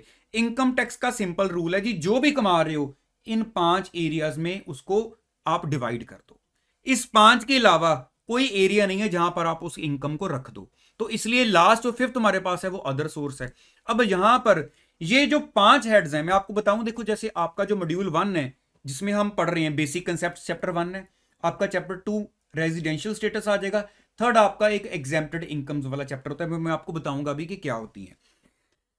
अब जो मॉड्यूल 2 है, सारा का सारा मॉड्यूल 2 आपका, वो उसमें आपके ये सारे के सारे 5 हेड्स दिए हुए हैं, और यही मेन कह लो मॉड्यूल 2 है जिसमें आपका सिलेबस का मेजर एरिया है इनकम टैक्स का। ठीक है, जिसमें ये दो आपके एरियाज सबसे ज्यादा टाइम कंज्यूमिंग है, profit and gains from business और प्रोफेशन, और कैपिटल गेन्स, जिसमें नॉर्मली जो स्टूडेंट है उसको लगता है कि हाँ अब मेनली इनकम टैक्स का लेवल स्टार्ट हुआ है। ठीक है, मैं थोड़ा सा आपको आइडिया देता हूं। जो सैलरीज हेड है आपका, जो मॉड्यूल 2 है उसमें पहला चैप्टर सैलरीज ही मिलेगा, तो वो थोड़ा लेंथी है, इजी है, उसमें मतलब कुछ ऐसा नहीं है कि कोई खास टेक्निकल लेवल हो, जस्ट थोड़ा लेंथी है, समझ आ जाता है सारा। हाउस प्रॉपर्टी एक छोटा सा हेड है, बहुत ही शॉर्ट, जल्दी से कवर हो जाता है। लेकिन ये दोनों आपको काफी आपका टाइम भी और माइंड भी लेते हैं, क्योंकि सीए बनना है तो हमें तो, हमारी तो ड्यूटी है इन चीजों को सीखना। तो अगर हमें ना समझ आए तो फिर ये कैसे चलेगा। तो इसलिए ये दोनों हेड्स हैं वो काफी आपका जो माइंड कंज्यूम करते हैं। अदर सोर्सेज फिर से थोड़ा सा एक लाइट हेड आ जाता है। तो ऐसे ये 5 हेड हैं। उस बंदे से मान लो फिर से वो क्लाइंट माइंड में लेके आओ, अगर वो कह रहा है मैंने 40 लाख कमाए हैं, 50 लाख कमाए हैं, हम बोलेंगे अब इसको बाइफरकेट किया जाए। देखो सैलरी हेड हमारा पूरा चैप्टर है इसके ऊपर, मतलब हर हेड के ऊपर हमारा एक एक पूरा पूरा चैप्टर है। आप चाहे आज क्लास के बाद वो सेकंड मॉड्यूल खोल के देख लेना, जिसमें आपको सबसे बड़े हेड सैलरी भी काफी बड़ा है लेकिन वो इजी है। बिजनेस प्रोफेशन काफी लेंथी हेड है, कैपिटल गेन काफी लेंथी हेड है। थोड़ी थोड़ी इंट्रोडक्शन दे देता हूं आपको, ज्यादा नहीं, क्योंकि चैप्टर में जाकर डिटेल में करेंगे। अब कैसे पता चलता है कि मेरे को कोई पैसा आ रहा है, मेरे को कोई पैसा आ रहा है, वो सैलरी हेड में जाएगा। ठीक है, यहां पर हम नॉर्मली देखते हैं मास्टर सर्वेंट रिलेशन, कि जहां से मुझे पैसे आ रहे हैं, क्या वो बंदा मेरा एम्प्लॉयर है, क्या मैं उसका एम्प्लॉई हूं। मैं सुबह 9 से लेके 6 बजे तक शाम के वहां पर जॉब पे जा रहा हूं और मेरे को वहां से सैलरी मिल रही है, और वो जो है मेरी इनकम जो वहां से आ रही है, और वो मेरी सैलरी हेड के रूल के अकॉर्डिंगली अगर कंडीशन सेटिस्फाइड है, मास्टर सर्वेंट रिलेशनशिप है, तो मैं उसको सैलरी हेड में डालूंगा। डिटेल्ड डिस्कशन चैप्टर में करेंगे, चाहूं तो मैं यहां पर इसकी जर्नल डिस्कशन को काफी लंबा कर दूं, लेकिन मैं आपको सबसे पहले मैंने यही चीज बताई है ना कि टाइम भी साथ में हमें देखकर चलना है। तो इसलिए जब सैलरी चैप्टर आएगा तो इसका मतलब इसका राइट होगा कि सैलरी के बारे में पूरी डिस्कशन करो। तो यहां पर इसके इन डेप्थ नहीं जाते क्योंकि अभी रिक्वायरमेंट नहीं है, लेकिन आपको इतना तो पता चल गया कि हमने ये देखना होता है कि उस पर्सन की टोटल इनकम में कितनी इनकम उसको सैलरी हेड में डालनी, हमने कितना पैसा उसने कहीं पर जॉब की है वहां से अर्न किया है। इनकम फ्रॉम हाउस प्रॉपर्टी, अब ये ना सोचना कि यहां पर कोई घर बेचा है मैंने। इनकम फ्रॉम हाउस प्रॉपर्टी का बेसिकली मतलब यहां पर आप लगाकर चलो कि हमें जो रेंटल इनकम आ रही है, कि अगर हमने कोई प्रॉपर्टी को किराए पर दिया है, वहां से जो मुझे रेंटल इनकम आ रही है, वो हमारी इनकम फ्रॉम हाउस प्रॉपर्टी का पार्ट होती है। तो यहां पर बेसिकली फिर से इस चैप्टर के रूल्स देखने हैं कि जो प्रॉपर्टी मैंने रेंट पे दी है, क्या मैं उसका ऑनर हूं, या मैंने वो खुद रेंट पे ली है फिर मैंने आगे रेंट पे दे दी है, क्या फिर भी वो इनकम हाउस प्रॉपर्टी का पार्ट बनेगी, या अब वो कुछ और बन गई है ना। ये भी तो हो सकता है ना। मान लो मेरे पास एक ऑफिस है, वो मैंने रेंट पे ली है, ठीक है, लेकिन मान लो मैं सारा दिन उसको यूज नहीं करता, मैंने उसको आगे भी किसी को रेंट पे दे दी है, तो मैं उसका मालिक नहीं हूं, मैं खुद उसका किराएदार हूं, लेकिन मैं आगे भी उसको किराए पर दे चुका हूं। तो क्या फिर भी वो मेरी इनकम जो वहां से सबलेट की आ रही है वो हाउस प्रॉपर्टी की मानी जानी चाहिए, या जब मैं मालिक हूं मैं किराए पर दूं सिर्फ तब मैं उसको हाउस प्रॉपर्टी मानूं। इसलिए इस चैप्टर के रूल्स में जाके ये सारी चीजें डिटेल में डिस्कस करेंगे, लेकिन ये चैप्टर छोटा सा और बहुत इजी चैप्टर है, थोड़ी सी प्रोविजन है इसकी। बिजनेस प्रोफेशन में क्या हो सकता है अब देखो, जैसे नॉर्मली आप फाइनल अकाउंट्स में करते हो ना, फाइनल अकाउंट्स, कि एक बंदे का बिजनेस है और वो बिजनेस में उसका ट्रेडिंग P&L अकाउंट बन रहा है, या उसका मान लो मैन्युफैक्चरिंग अकाउंट बन रहा है, फिर बैलेंस शीट बनती है। चलो यहां पर हमारा बैलेंस शीट बनाने का काम तो नहीं होता, लेकिन हमने उसका प्रॉफिट निकालना है। अब जब आप एक P&L बनाते हो, मैं आपको रिकॉल करवाता हूं चीजों को। जब आप P&L बनाते हो उसमें हम डालते हैं आपके, एक तरफ तो सारी इनकम्स काउंट होती हैं, एक तरफ आपके सारे हम कहते हैं जितने खर्चे हैं डेबिट करते हैं हम ना। मान लो रेंट है, सैलरी पे की है उस पर्सन ने, उसके अलावा उसने और भी प्रिंटिंग स्टेशनरी के खर्चे किए हैं, उसके कोई बैड डेट्स आ गए, फिर आपको याद होगा कुछ प्रोविजंस कि प्रोविजन फॉर डाउटफुल डेट्स डाल दो। याद आ रहा है, अकाउंट्स में पढ़ते हो प्रोविजन फॉर डाउटफुल डेट्स। अब इनकम टैक्स के अपने रूल्स हैं प्रॉफिट निकालने के, वो कहते हैं जी प्रोविजन नहीं आप खर्चे में डाल सकते, तो प्रोविजन को छोड़ दो। ऐसे ही जब हम डेप्रीसिएशन डालते हैं खर्चे में, इनकम टैक्स में कहा जाता है कि आपने जो डेप्रीसिएशन डाली है, क्या रेट लगाया आपने, हमारे अपने रूल्स हैं डेप्रीसिएशन कैलकुलेट करने के, हमारे अपने रेट्स हैं। तो आप अपने बिजनेस की जब बुक्स बना रहे हो तो ठीक है, आपने जो बनानी है बनाओ, लेकिन जब इनकम टैक्स में आपने डिटेल्स हमें देनी है, आपने टैक्स पे करना है, तो हमारे रूल्स के अकॉर्डिंगली डेप्रीसिएशन कैलकुलेट होगी, हमारे रूल्स के अकॉर्डिंगली जो डेप्रीसिएशन के रेट्स हैं फिक्स्ड एसेट्स के ऊपर वो लगाए जाएंगे। तो ऐसे मतलब ये तो मैंने जस्ट आपको एक बहुत ही छोटी सी इंट्रोडक्शन दी है इस चैप्टर की। तो ऐसे इसके अपने रूल्स हैं, जब कोई बंदा बिजनेस चला रहा है, जब प्रोफेशन है उसका, तो उसमें कैसे वो प्रॉफिट निकालेगा और उस प्रॉफिट को फिर फाइनल करके हम उसके ऊपर टैक्स जमा कराएंगे। ठीक है, फिर आ गया कैपिटल गेन। देखो कैपिटल गेन के लिए सबसे पहले उस चैप्टर में हमें यह सिखाया जाता है कि जब कोई कैपिटल एसेट सेल होगी तभी कैपिटल गेन आएगा। अब वहां पर पहले यह क्लियर होना चाहिए कि व्हाट इज कैपिटल एसेट। तो वो चैप्टर हमारा स्टार्ट ही यहां से होगा कि कैपिटल एसेट सीखो पहले डेफिनेशन के अकॉर्डिंगली, कैपिटल एसेट होती क्या है। फिर गेन को यूजली जो वो चैप्टर के टर्म्स रूल्स हैं, एक शॉर्ट टर्म होता है हमारे पास, एक लॉन्ग टर्म होता है। मैं इसकी ज्यादा इनडेप्थ नहीं जाऊंगा, जस्ट एक एग्जांपल दे देता हूं। मान लो कोई चीज है जिसके लिए सपोज कर लो इनकम टैक्स का रूल है कि ये एसेट आपके पास 24 मंथ से ज्यादा रह जाती है, या 36 मंथ से ज्यादा रह जाती है, या 12 महीने से ज्यादा रह जाती है, आपने 12 महीने से ज्यादा रखा, मान लो मैंने एक एसेट को, रूल था 12 महीने से ज्यादा रखो, तो मैंने उसको 15 महीने रखा फिर बेचा, उसको लॉन्ग टर्म माना जा रहा है। मान लो मैंने वो स्पेसिफिक टाइम से कम रखा, पहले ही बेच दिया, मान लो मैंने शेयर्स को अभी 4 दिन पहले खरीदा था, आज मैंने बेच भी दिया, इसका मतलब वो शॉर्ट टर्म में आएंगे। तो कौन सी एसेट को लॉन्ग टर्म या शॉर्ट टर्म में काउंट करने के लिए किसका 12 साल का टाइम, 12 महीने का टाइम है, किसका 24, वो चीजें सारी इन डेप्थ हम कैपिटल गेन चैप्टर में देखेंगे। तो जब कैपिटल एसेट जो है वो हमें कैपिटल गेन देती है, वो लॉन्ग टर्म भी हो सकता है, वो शॉर्ट टर्म भी हो सकता है, कैसे कैलकुलेशन सारी की जाती है, ये कैपिटल गेन चैप्टर का पार्ट है। लास्ट आ जाता है हमारे पास सोर्स, अदर सोर्सेज से इनकम। अब अदर सोर्सेज जो इनकम आनी है, जैसे मैंने आपको पहले भी बताया, मान लो मेरे को कोई बैंक से इंटरेस्ट आ रहा है, अब सेविंग अकाउंट है आपका, सेविंग अकाउंट में आपको इंटरेस्ट आता है, तो वो इंटरेस्ट सैलरी, क्या वो सैलरी है मेरी, क्या वो हाउस, क्या वो रेंट आया मुझे, वो नहीं, क्या वो मुझे बिजनेस से इनकम आई, नो, क्या वो कैपिटल गेन है, नो, तो कहां पे डालें, अदर सोर्स में।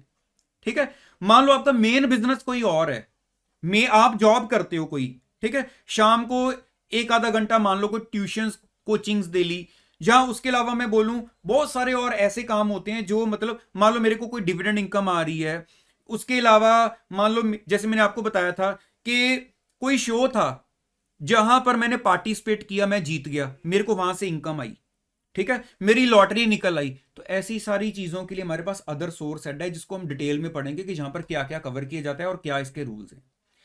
तो वो जो इनकम है हर हेड के अकॉर्डिंगली डिवाइड की जाएगी। तो यहां पर मेरी बात को समझना जरा, जब सैलरी चैप्टर पढ़ेंगे तो सैलरी के रूल चलेंगे, इनकम फ्रॉम हाउस प्रॉपर्टी पढ़ेंगे तो उसके रूल चलेंगे, ऐसे ही जैसे जैसे हेड पढ़ते जाएंगे उसके अपने अपने रूल चलेंगे। तो यहां पर हमारे पास ना दो टर्म्स आती हैं इनके साथ रिलेट होकर, एक होती है एग्जेम्प्ट, एक होती है डिडक्शन। अब मैं आपको सबसे पहले ये दो चीजें समझाता हूं कि ये इन दोनों में क्या फर्क है, ठीक है। तो देखिए, अब मैं आपको बता रहा था कि हमारी जो दो टर्म्स हैं, एक हम बोल देते हैं एग्जेम्प्ट या एग्जेम्प्टेड, कई बार इनकम वर्ड लगा दे दिया जाता है, एक आ जाता है डिडक्शन। अब इनमें फर्क क्या है, जब हम अपनी इनकम्स को कैलकुलेट करते हैं, मान लो मैं इसमें एक हेड की एग्जांपल लेता हूं, सैलरीज, जब हम सैलरीज हेड को करेंगे, कुछ सैलरी में ऐसी चीजें आएंगी जिसको हम बोल देते हैं कि ये वैल्यू जो है इसको सैलरी के अंडर इनकम में ना काउंट करो, क्योंकि ये एग्जेम्प्ट है, ठीक है, मतलब उसको इनकम का पार्ट ही नहीं माना जाता। अब जो चीज एग्जेम्प्ट है, हो सकता है वो फुली एग्जेम्प्ट हो, फुली एग्जेम्प्ट मतलब जितने पैसे मेरे को मिले सारे एग्जेम्प्ट है, मतलब इनकम टैक्स में उसको ऊपर टैक्स नहीं लगाया जा सकता।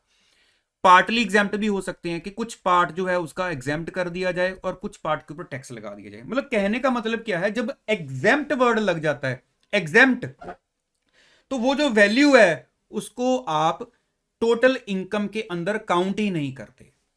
समझे मेरी बात को आप, जैसे मैं बोलूं, मान लो मैं इनकम्स काउंट कर रहा हूं और उसमें मैंने मान लो एक 1000 की इनकम को काउंट किया, फिर मैंने एक 1500 की इनकम को काउंट किया, फिर मैंने 2000 की इनकम को काउंट किया, फिर मेरे पास एक 500 की वैल्यू थी, मैंने उसको यहां पर डाला ही नहीं, मैंने बोला नहीं वो एग्जेम्प्ट है।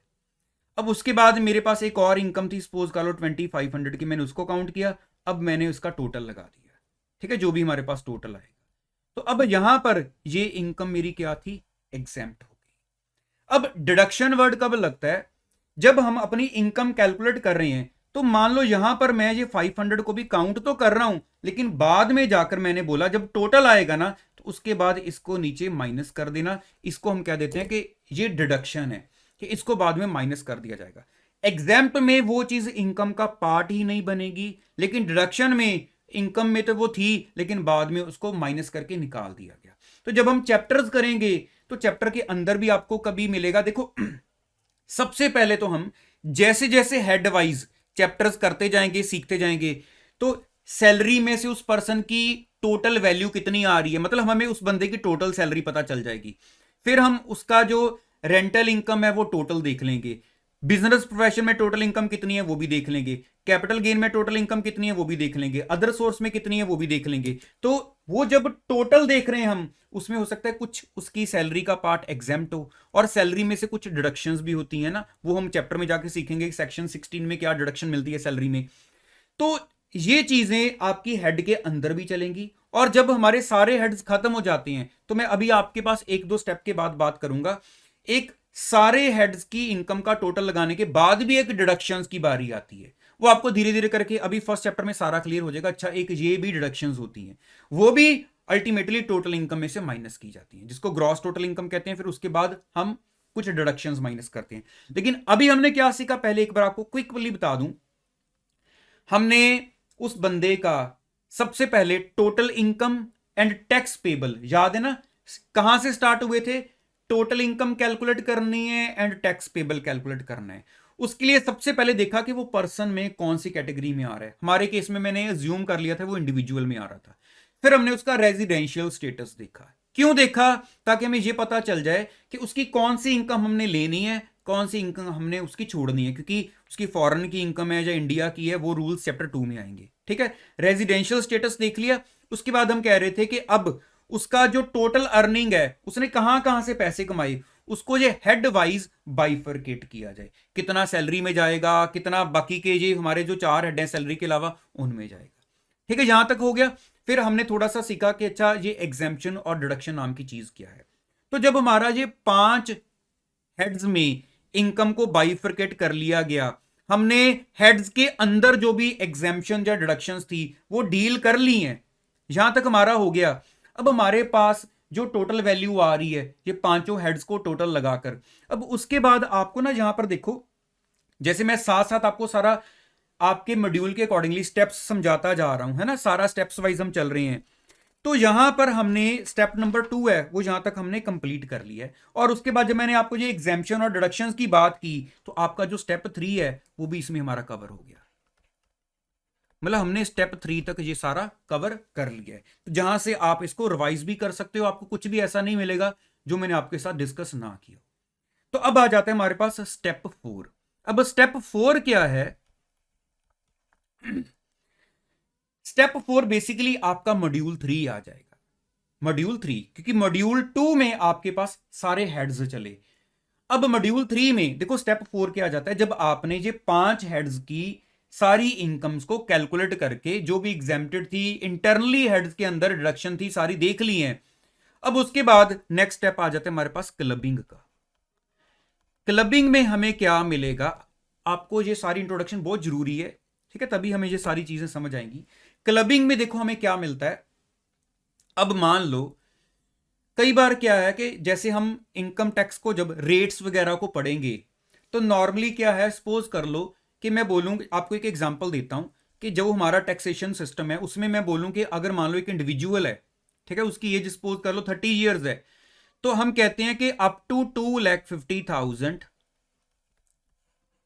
आपकी जो इनकम है उसके ऊपर कोई टैक्स नहीं है। ठीक है, आपको कोई टैक्स नहीं लगेगा। उससे ऊपर जाओगे, मान लो आपने 3 लाख कमाया, तो 2,50,000 से ऊपर चले गए। कितना ऊपर गए, हमने कितना एक्स्ट्रा कमाया, 50,000, उस 50,000 के ऊपर आप टैक्स दे दो। किसी की इनकम 5 लाख है, 2,50,000 से ऊपर कितना गए, उसके ऊपर आप टैक्स दे दो। किसी की इनकम 10 लाख है, फिर वो स्लैब चलती है कि 2,50,000 से ऊपर कहां तक कितना रेट लगेगा, कितने परसेंट, कहां तक कितना लगेगा। लेकिन सिंपल एग्जांपल लेते हैं, 250 के ऊपर टैक्स है, और मान लो मैंने टोटल 4,50,000 रुपीज जो हैं वो कमाए हैं। अब मेरे को पता है मुझे टैक्स लगना है ना, तो मैं सोच रहा हूं कि कुछ ऐसा नहीं हो सकता कि जो 450 कमाए हैं 250 मेरे हैंड में काउंट हो जाए और 2 लाख मेरी वाइफ के हैंड में काउंट हो जाए, तो मेरे भी एग्जेम्प्ट हो गए, उसके भी एग्जेम्प्ट हो गए, है ना। सोच समझ रहे हो ना इस चीज को, कि मेरी 4,50,000 इनकम में से 250 मेरे हैंड में काउंट हो जाए, 2 लाख मेरी वाइफ के हैंड में काउंट हो जाए। तो मान लो मेरी वाइफ की और इनकम है ही नहीं है, उसके हैंड में जरे अगर 2 लाख काउंट होते हैं, तो वो भी 2,50,000 से नीचे नीचे है, तो गवर्नमेंट उससे भी टैक्स नहीं लेगी, मैं भी बच गया, मेरी भी 250 तक आ रही है। तो इस केस में सिचुएशंस हमारे साथ उस चैप्टर में जाकर डिस्कस हो रही हैं कि अगर कुछ ऐसा नजर आया, कुछ ऐसा पकड़ा गया, उस केस में क्या किया जाएगा चाहे वो इनकम आपकी वाइफ के हैंड में काउंट हो रही है, चाहे माइनर चाइल्ड है उसके उसके हैंड में आ रही है, लेकिन वो इनकम आप ही की काउंट की जाएगी, आप ही के हैंड में वो टैक्सेबल की जाएगी। अब कौन से केसेस हैं, कब कब ऐसा होगा, वो आज डिस्कस नहीं हो सकता, वो उस चैप्टर में पहुंचकर करेंगे। लेकिन हमारे जो 5 हेड्स हैं उनकी सारी कैलकुलेशन करने के बाद हम पहुंच जाते हैं क्लबिंग में, कि अब कोई क्लबिंग तो नहीं होनी। जैसे मान लो जो हमारा क्लाइंट हमारे पास बैठा है, हम उसका भी चेक करेंगे कि ऐसा तो नहीं कि उसके क्लबिंग रूल्स के अकॉर्डिंगली उसका कोई माइनर सन है या उसकी वाइफ की कोई इनकम इसके हैंड में काउंट होनी हो, तो हम वहां पर क्लबिंग की प्रोविजंस लगाकर उसको चेक करेंगे। अब नेक्स्ट स्टेप हमारे पास आ रहा है स्टेप नंबर 5। अब स्टेप 5 क्या है, आप देखो जरा ध्यान से, अगर नोट करो, एक टर्म लिखी हुई है सेट ऑफ, ठीक है, उसके बाद आ जाता है और, फिर क्या आ रहा है, कैरी फॉरवर्ड, है ना, carry forward and set of. अब ये चीज क्या है, मैं एक एग्जांपल देता हूं, शॉर्ट में आपको क्लियर हो जाएगा। जैसे हमारा हेड नंबर, मान लो हमारा हेड नंबर 3 है, बिजनेस प्रोफेशन वाला। अगर मैं एक हेड की बात करूं, मान लो ईयर हमारा 2020 और 21 हमारा जो प्रीवियस ईयर है, उस साल में मेरा सपोज कर लो एक ए बिजनेस है और मेरा एक बी बिजनेस है। ए बिजनेस में से मेरे को 30 लाख का प्रॉफिट हुआ है, ठीक है, लेकिन बी बिजनेस में से मेरे को सपोज कर लो 20 लाख का लॉस हुआ है। यहां से मुझे प्रॉफिट हुआ है और यहां से मुझे लॉस हुआ है, तो क्या ये लॉस इस प्रॉफिट में से एडजस्ट करके मेरा नेट प्रॉफिट 10 लाख मान लिया जाए? सेट ऑफ है ना, उसको सेट ऑफ कर दिया गया। अच्छा, ये तो हो गया जैसे हेड सेम है, बिजनेस हेड चल रहा था तो मेरे 2 बिजनेस थे, आपस में एडजस्ट हो गया। लेकिन क्या अगर मैं बात करूं कि मेरे को बिजनेस मेरा एक ही था, मेरे को उस बिजनेस में लॉस आया, मेरी बात को ध्यान से समझना, आप इजीली समझ जाओगे। मेरे को एक बिजनेस में लॉस आया, अब मेरा कोई और बिजनेस ही नहीं है जहां से प्रॉफिट हो, जहां से मैं उस लॉस को एडजस्ट करूं, तो क्या किसी दूसरे हेड से, अब मान लो जस्ट एक एग्जांपल, मान लो मेरी कैपिटल गेन में कोई इनकम है, मान लो मेरी सैलरी में कोई इनकम है, मान लो मेरी हाउस प्रॉपर्टी में भी इनकम है, तो मेरा बिजनेस जो है वो एक ही है, वहां से मेरे को 10-15 लाख का लॉस आया, तो दूसरी उधर से मेरी एक रेंटल इनकम है, तो क्या वो बिजनेस का लॉस मैं रेंटल इनकम से एडजस्ट कर लूं? क्या वो बिजनेस का लॉस मैं कैपिटल गेन से एडजस्ट कर लूं? क्या मेरा कैपिटल गेन का लॉस बिजनेस से एडजस्ट हो जाएगा? समझ रहे हो ना, मेरा हाउस प्रॉपर्टी का लॉस है, उधर से मेरी सैलरी की इनकम है, क्या मैं हाउस प्रॉपर्टी का लॉस सैलरी में से एडजस्ट कर लूं और एंड पर उसको नेट करके टोटल इनकम बना दूं? अगर अच्छा चलो मान लो मेरा जो लॉस है सेम ईयर में जो मेरा प्रीवियस ईयर चल रहा था, मान लो मैं बोलूं मेरा बी बिजनेस है, मेरा बी बिजनेस है, इसके अलावा मेरा और कोई बिजनेस नहीं है, इसको हम काट देते हैं, मेरा एक ही बिजनेस है, मेरा लॉस है, मैं कहां से सेट करूं? मैं कर ही नहीं सकता। अगर नहीं सेट कर सका मैं लॉस को, तो क्या ये लॉस आगे साल में नेक्स्ट कैरी फॉरवर्ड कर लूं?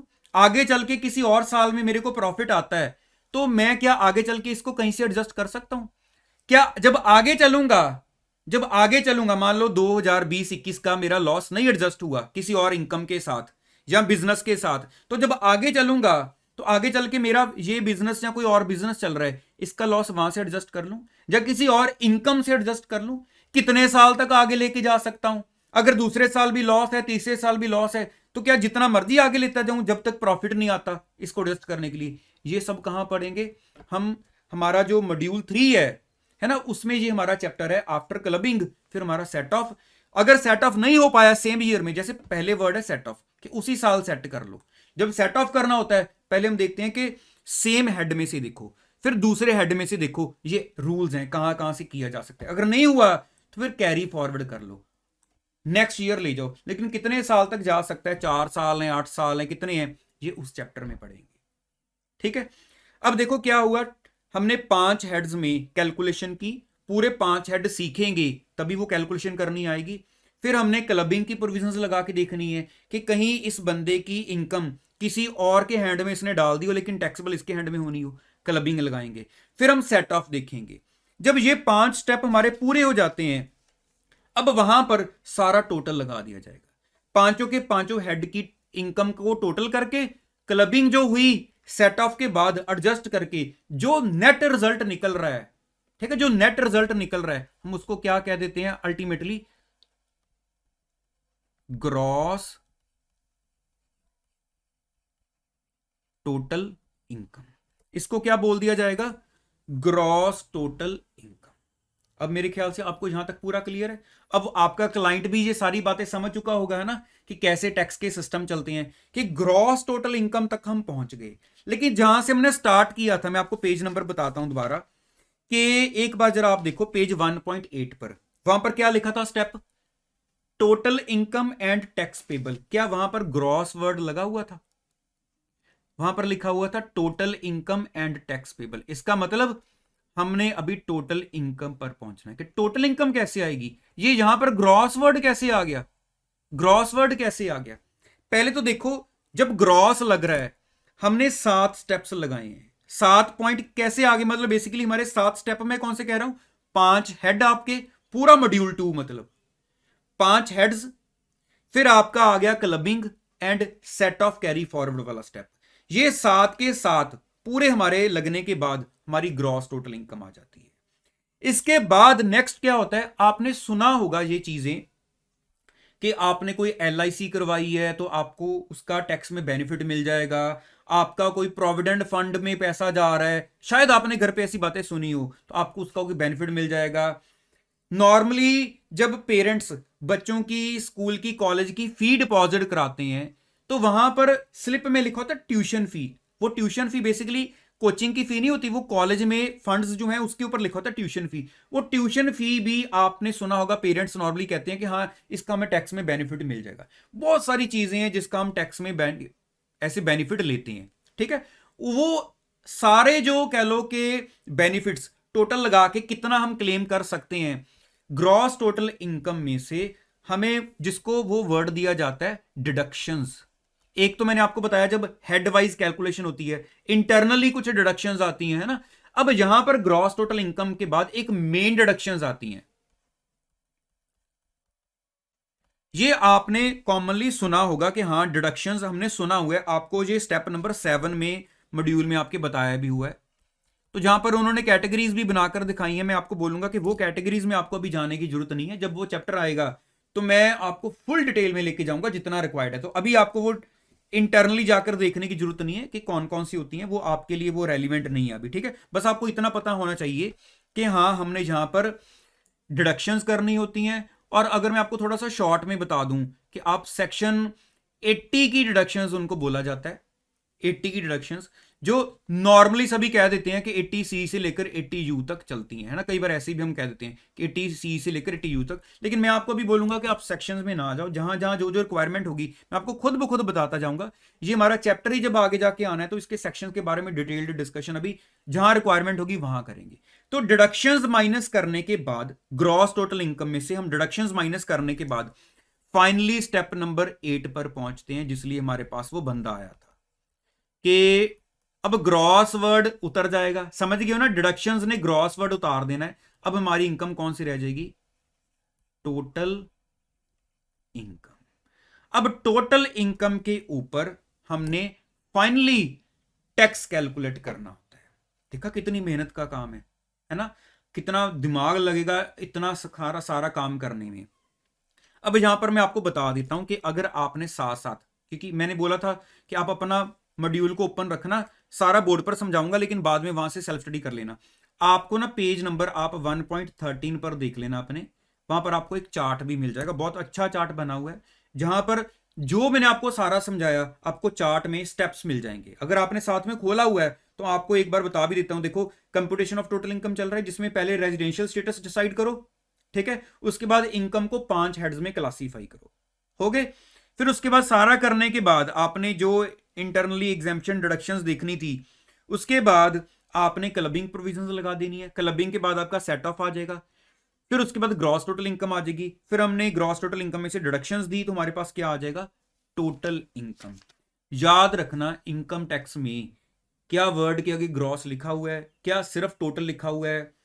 अगर जैसे टाइम पीरियड में आपको बोल रहा था लॉन्ग टर्म में कभी 24 है कभी 12 है, तो क्या 24 मतलब जैसे 24 मंथ से, मेरी बात को ध्यान से सुनना जरा, एक होता है हाँ वो एसेट मैंने मोर देन 24 मंथ्स रखी है तो वो लॉन्ग टर्म में आनी है, या मैं बोलूं 24 मंथ्स और मोर, है ना, अगर 24 मंथ्स भी हो गए तो भी वो मोर में जाएगी, या अप टू 24 वो मोर में नहीं जानी, जब 24 क्रॉस होंगे, मान लो मैं बोलूं 24 महीने एक दिन हो गया, अब वो लॉन्ग टर्म में जाएगी। ये छोटी छोटी चीजें ऐसी हैं, बच्चे नॉर्मली कहीं और ही लेवल टेक्निकल में चले जाते हैं, प्रैक्टिकल लाइफ में चले जाते हैं इनकम टैक्स को लेकर, क्योंकि इनकम टैक्स पढ़ने में मजा आने लग जाता है, और ये जो एरिया है जो पेपर में रेलिवेंट है उनको वो इग्नोर करते जाते हैं, और पेपर में जाकर लगता है कि यार जो हम पूछते रहे ऐसे डाउट्स तो कोई पेपर में उलझे ही नहीं, यहां पर तो सिंपल चीजें उलझ गई जो बुक में दी हुई थी, लेकिन हमने उन पर इतना ज्यादा सीरियसली कंसंट्रेट नहीं किया। तो यहां पर एक एक वर्ड इंपॉर्टेंट है, जैसे ग्रॉस टोटल इनकम है या टोटल इनकम है, टोटल इनकम पर हमने टैक्स लगाना है, ठीक है। तो अब यहां पर आपका स्टेप 8 तक देखो सारा डाटा कंप्लीट हो चुका है, ठीक है। अब आपके पास नेक्स्ट क्या आ रहा है, स्टेप 9। जो जो चीजें अभी आपके साथ डिस्कस करने वाली नहीं होगी, कहां होनी, मैंने आपको साथ साथ ही बता देना। स्टेप 9 क्या है, application of rates of tax on total income. यहां पर क्या बताया जा रहा है कि जो भी असेसी है, असेसी अभी डेफिनेशन में आपको समझाऊंगा कि असेसी कौन है, जैसे अभी शॉर्ट में बता देता हूं कि जो पर्सन, जैसे मैं बोलूं जिसने टैक्स पे करना है, जिसकी हम सारी कैलकुलेशंस कर रहे हैं, जो हमारे पास क्लाइंट बैठा है उसको हम असेसी बोल देते हैं, ठीक है। तो वो बंदा जो है, जैसे जो इनकम टैक्स वाला पर्सन है, हम अगर मैं जर्नल लैंग्वेज में बात करूं हम बोलेंगे असेसिंग ऑफिसर। असेस क्या है, हमारी इनकम को कैलकुलेट करके जो भी टैक्स बन रहा है वो हमने गवर्नमेंट तक पहुंचाना है, उसको बोल देते हैं ये सारी असेसमेंट चल रही है बंदे की। तो असेसिंग ऑफिसर हो गया, असेसमेंट होगी, असेसी हो गया, ये टर्म्स नॉर्मली हम पढ़ेंगे, ठीक है। तो यहां पर जब हमने वो टोटल इनकम जो है कैलकुलेट कर ली है स्टेप 8 तक, अब देखा जाएगा कि वो बंदा जो था, क्योंकि देखो फिर से दोबारा वो पर्सन की डेफिनेशन हमें देखनी पड़ेगी। जैसे वो बंदा इंडिविजुअल था तो इंडिविजुअल के लिए टैक्स रेट क्या है, अब वहां पर अलग अलग स्लैब रेट्स हैं कि वो बंदा 60 ईयर्स का है या वो 80 ईयर्स का या उससे ज्यादा है, तो स्लैब रेट क्या चलेगी, वो रेजिडेंट है या नॉन रेजिडेंट है, वो HUF है तो टैक्स रेट क्या है, वो कंपनी है वो फर्म है तो टैक्स रेट क्या है। तो इस हिसाब से जब टोटल इनकम पर टैक्स लगाने की बारी आएगी, फिर हमें दोबारा मतलब वो चीज माइंड में क्लियर होनी चाहिए कि ये बंदा इस कैटेगरी में आ रहा है पर्सन में, तो उसका टैक्स रेट हमारे माइंड में याद होना चाहिए। समझ रहे हो ना मेरी बात को, तभी हम वो टैक्स लगा पाएंगे। तो स्टेप नंबर 9 है, वहां पर जो डिटेल में लिखा हुआ है वो आपको पढ़ने की जरूरत नहीं है, इसी चैप्टर में आपको, इसी चैप्टर में इससे ज्यादा डिटेल मिल जाएगी आगे चल के, जहां पर मैं आपको ये सारी चीज समझा दूंगा। तो जो स्टेप नंबर 9 के अंदर आपको इंफॉर्मेशन दी हुई है ना कि rates of tax for different classes of assessees are prescribed by the annual finance act, just ये लाइन आप हाईलाइट कर सकते हो, बाकी एरिया आप छोड़ भी सकते हो। और यहां पर आपको एक बोल्ड में भी पैरा मिल रहा होगा, मेरी बात को जरा ध्यान से सुनना। एक सेक्शन लिखा हुआ है 115 BAC, 115 BAC, ठीक है, बोल्ड करके। इसके बारे में डिटेल्ड डिस्कशन जो होनी है वो आपको अभी आगे चल के, हमारा जो मॉड्यूल 3 है वहां पर हम एक टोटल इनकम कैलकुलेट करने वाला, टैक्स लगाने वाला चैप्टर आएगा। जैसे हमने ये सारे हेड्स किए, उसके बाद हमने क्लबिंग, सेट ऑफ, डिडक्शंस किए, उसके बाद उस बंदे की टोटल इनकम करके टैक्स भी तो कैलकुलेट करना सिखा दो हमें। तो वो टैक्स जब कैलकुलेट करना है, फर्स्ट चैप्टर में तो जस्ट टैक्स रेट बताए हैं, है ना, टैक्स लगाना कैसे है ये हमें उस चैप्टर में जाके सीखेंगे, जब हम फाइनल लेवल वो स्टेज तक पहुंच जाएंगे, सीए फाइनल नहीं, हमारा ये सारी कैलकुलेशन सीखकर, तब इन चीजों की मेन रिक्वायरमेंट होनी है। तो यहां पर जो बेसिक टैक्स रेट रिक्वायर्ड है हमें नॉलेज होनी चाहिए for the purpose of MCQ, वो मैंने आपको सिखा देने हैं। लेकिन जो कह लो कि कुछ टैक्स रेट ऐसे हैं जो अभी बाद में सीखेंगे। तो यहां पर जस्ट आपको ये बता दूं, जैसे मैंने आपको बताया फर्स्ट पैरा आपका, ये अभी आपको अभी रिक्वायर्ड नहीं है, इसी चैप्टर में और डिटेल्ड डिस्कशन है इसके बारे में। ये BAC भी क्या लिखा हुआ है वो भी आज नहीं हमें चाहिए, फर्स्ट लेक्चर में ये मैं आपको बता दूंगा 1-2 दिन में इस चैप्टर के अंदर अंदर कि इन दोनों का मतलब क्या है, टैक्स रेट कैसे लगते हैं, ठीक है। अब स्टेप नंबर 8 आ जाता है हमारा सरचार्ज या रिबेट अंडर सेक्शन 87A। ये भी मैं आज शॉर्ट में बात करूंगा, आज के दिन में और इन डेप्थ नहीं जाना चाहिए, शॉर्ट में बात करता हूं। हमारा स्टेप नंबर 10 क्या आ रहा है, हमारा स्टेप नंबर 10 क्या आ रहा है, सरचार्ज रिबेट अंडर सेक्शन 87 है। मतलब 9 नंबर पर क्या आया था कि जो भी आपकी टोटल इनकम आई है, अब मेरी बात को जरा ध्यान से बोर्ड पर देखना, इसके ऊपर जो भी एप्लीकेबल टैक्स रेट्स हैं, है ना, जो भी एप्लीकेबल टैक्स रेट है, सारा हमारा इस चैप्टर में टैक्स रेट दिए हुए हैं, मैंने आपको कवर करवा देने हैं बस एक आधे नेक्स्ट लेक्चर में। जो एप्लीकेबल टैक्स रेट्स हैं हमारे, वो टैक्स रेट लगाकर पहले उस बंदे का टैक्स कैलकुलेट कर लिया जाएगा, जो हमारे पास क्लाइंट बैठा हुआ है, जो असेसी आया हुआ है। अब जो भी टैक्स आएगा, अब जितनी भी अमाउंट टैक्स की आई, अब उसके ऊपर क्या स्टेप आ रहा है, एक सरचार्ज। इसको भी मैं आपके साथ शॉर्ट में डिस्कस करूंगा, अभी आज उसके रेट्स वगैरह नहीं डिस्कस करेंगे। सरचार्ज क्या होगा, एक एग्जांपल दे देता हूं। मान लो आपका जो टैक्स आया वो आया 1 लाख, ठीक है, 1 लाख रुपए मान लो हमारा टैक्स आया। अब इस 1 लाख टैक्स के ऊपर मान लो अगर मैं बोलूं 12% और ऐड कर दो, 1 लाख के ऊपर 12% और ऐड कर दो, 15% और ऐड कर दो, मैं बोलूं 37% और ऐड कर दो, मतलब 1 लाख का 12% एक्स्ट्रा, उसको बोल देते हैं कि टैक्स के ऊपर एक और परसेंटेज ऐड की जाएगी, जिसको हम बोल देते हैं सरचार्ज। अब उसके लिए फिर से आज नहीं पढ़ना जी, वो बंदा इंडिविजुअल है, सरचार्ज का क्या रेट है, वो कंपनी है, सरचार्ज का रेट क्या है।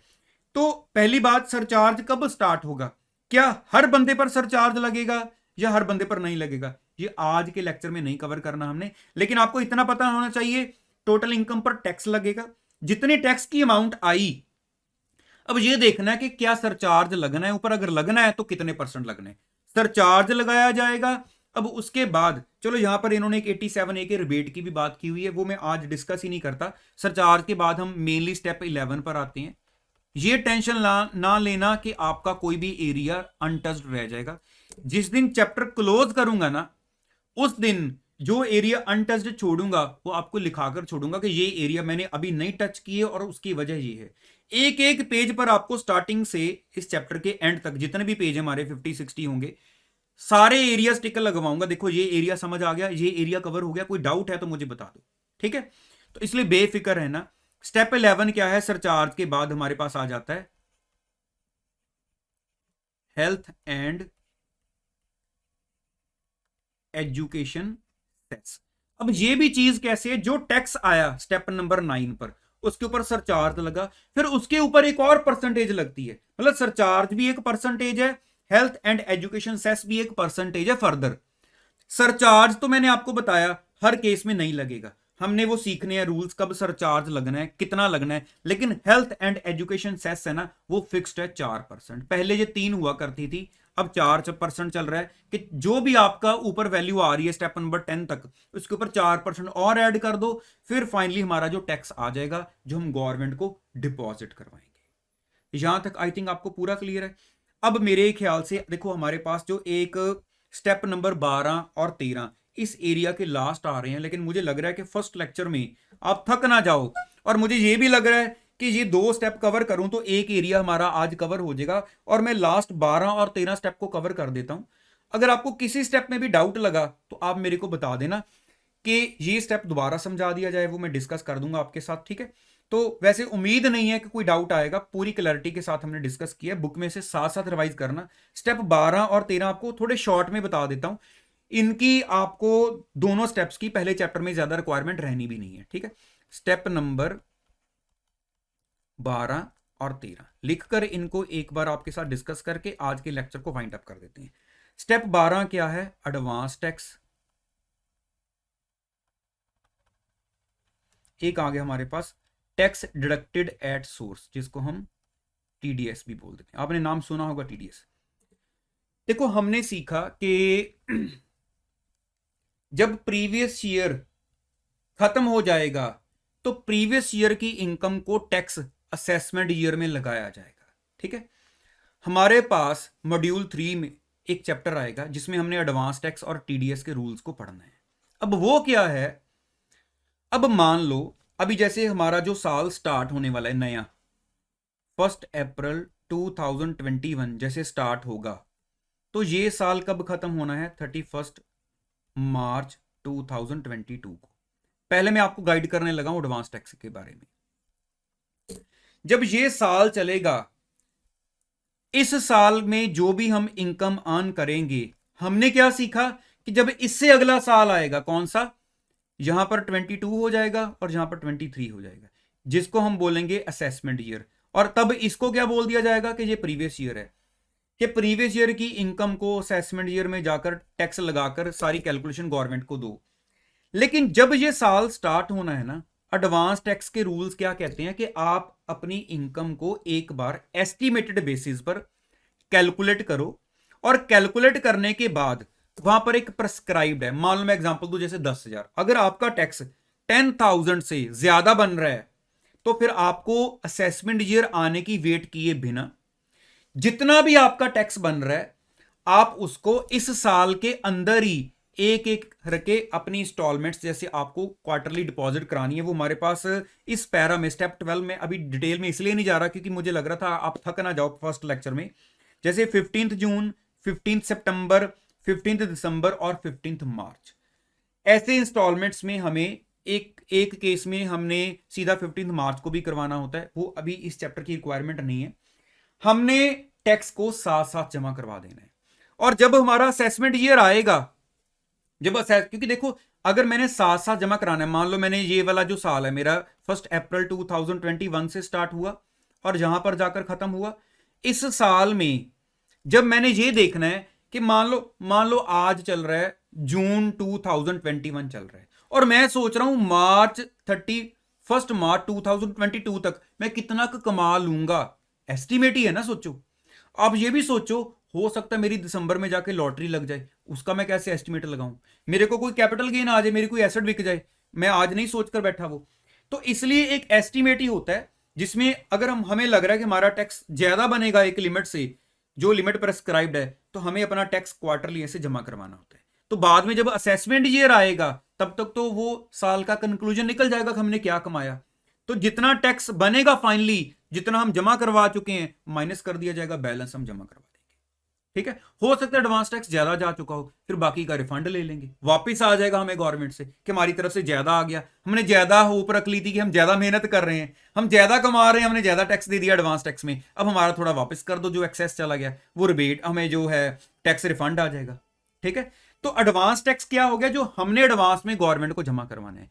टीडीएस क्या होता है, यही साल की एग्जांपल ले लो, जैसे 2021 से लेकर 22 तक, मान लो एक पर्सन जॉब कर रहा है, मैं सैलरी की एग्जांपल ले रहा हूं, जॉब कर रहा है, जो उसका मालिक है, एम्प्लॉयर है, जब उसको सैलरी देता है ना, तो एज पर जो टीडीएस के रूल्स हैं वो उसकी सैलरी में से, मान लो उस बंदे की सैलरी है हर महीने की 1 लाख, हर महीने की 1 लाख है।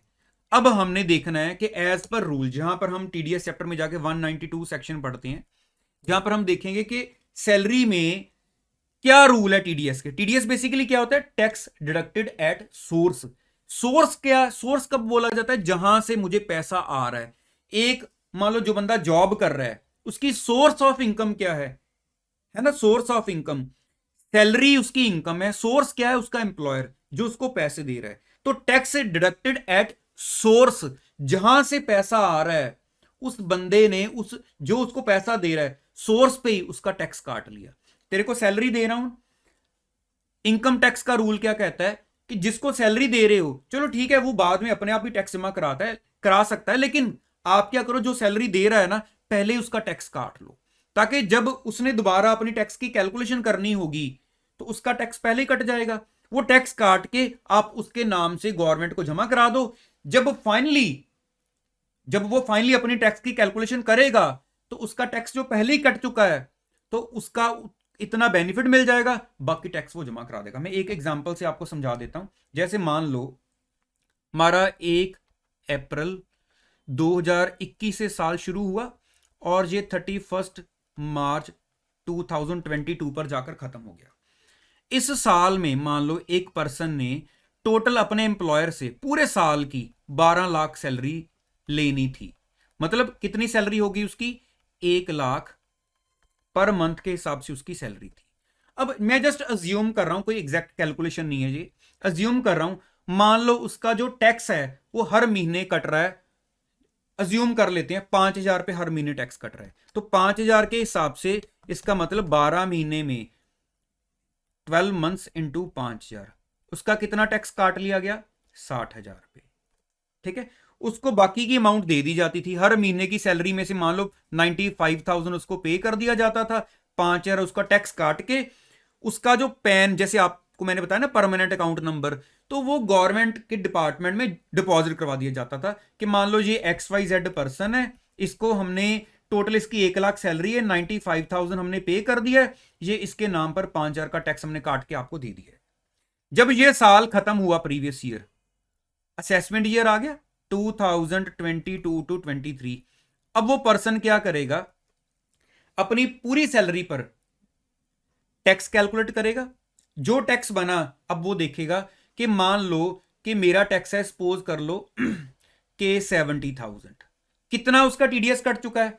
60,000 तो ऑलरेडी उसका टीडीएस कट चुका है, तो इसका मतलब 10,000 उसका डिपॉजिट करवाने वाला रह गया, वो डिपॉजिट करवा देगा। तो ये बेसिकली शॉर्ट में जैसे मैं आपको बता रहा हूं। इसके अलावा मान लो आपको कोई प्रोफेशनल इनकम आ रही है, तो कहीं से भी आपको जहां से इनकम आ रही है, जो टीडीएस के चैप्टर में हम रूल पढ़ेंगे, जो जो एरियाज उन्होंने कवर किए हैं, वहां से जब भी कोई पर्सन पेमेंट करता है, मतलब जो सोर्स बन रहा है, वो उस पेमेंट में से जो भी टैक्स प्रेस्क्राइब्ड है, वो चैप्टर में जो सारे हमारे रूल्स हैं, उतने परसेंट वो टैक्स काट लिया जाता है, उसको बोल दिया जाता है टैक्स डिडक्टेड एट सोर्स। और जिस बंदे का टैक्स कट गया, उसके नाम से गवर्नमेंट के अकाउंट में जमा करवा दिया जाता है, और उसका बेनिफिट उसी को ही मिलता है।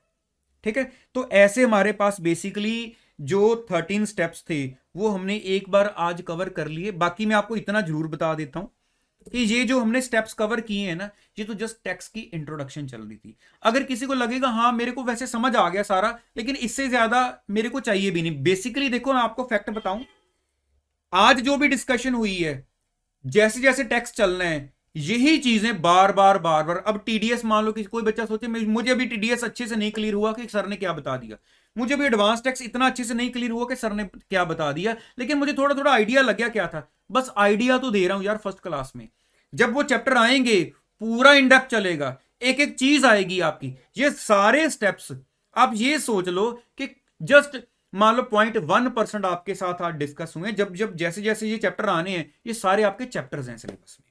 तो आई थिंक आज हम इतना ही क्लास में रखते हैं फर्स्ट लेक्चर में। तो आपको मैं बता देता हूं दोबारा एक बार कौन कौन से एरियाज मैंने कवर करवा दिए आपके, ताकि आप जब सेल्फ स्टडी करो तो वो एरियाज आज देख लेना। मैं आपको एक बार ना ऑर्डर सेट कर देता हूं, आप अपनी बुक पर टिक लगा लेना। एक तो पेज 1.3 मैंने आपका कवर कर दिया, जिसमें टैक्स क्या है, जब टैक्सेस क्यों लगाए जाते हैं, ठीक है, ये आपका कवर हो गया है। उसके बाद हमने पेज 1.8 पर आपका जो लेवी ऑफ इनकम टैक्स चल रहा था,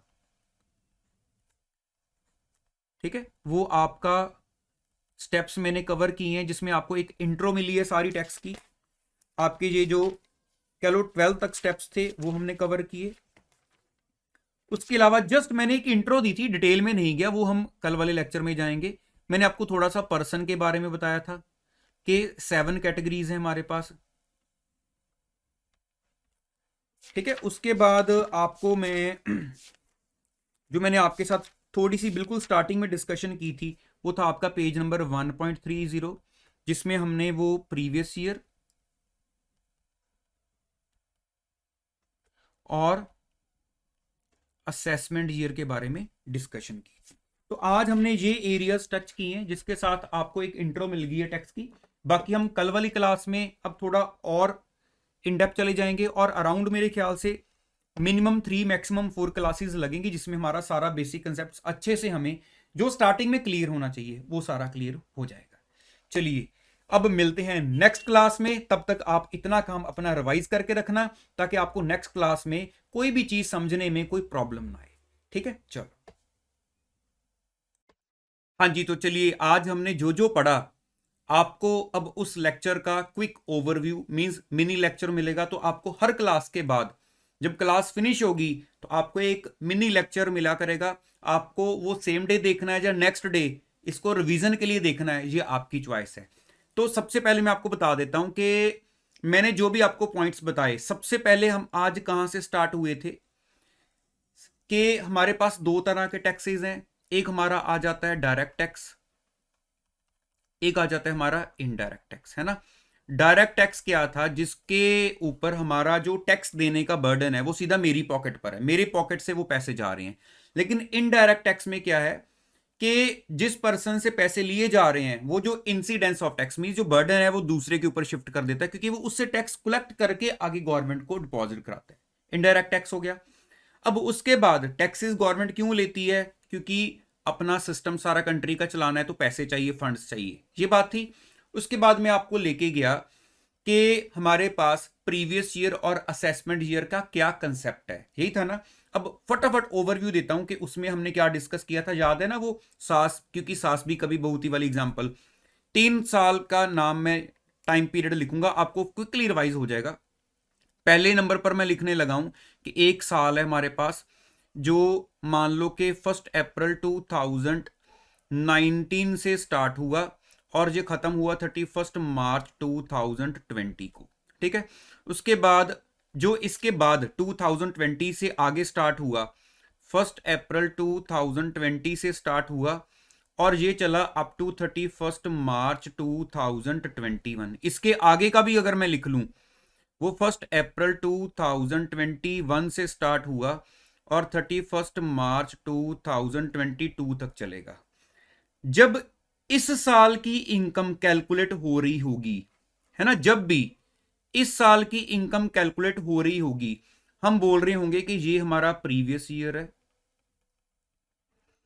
और किस साल में उस साल की इनकम को टैक्स लगना है, यहां पर हमारे पास इसको बोला जाएगा असेसमेंट ईयर। असेसमेंट ईयर कि असेसमेंट ईयर 2020-21 में आप प्रीवियस ईयर 1920 की इनकम को टैक्स लगा दो, ठीक है। अब ये वाला जो असेसमेंट ईयर है, ठीक है, अभी ये असेसमेंट ईयर था, लेकिन जब इसकी अपनी इनकम कैलकुलेट होगी तो इसका जो टैक्स है तब असेसमेंट ईयर ये बन जाएगा।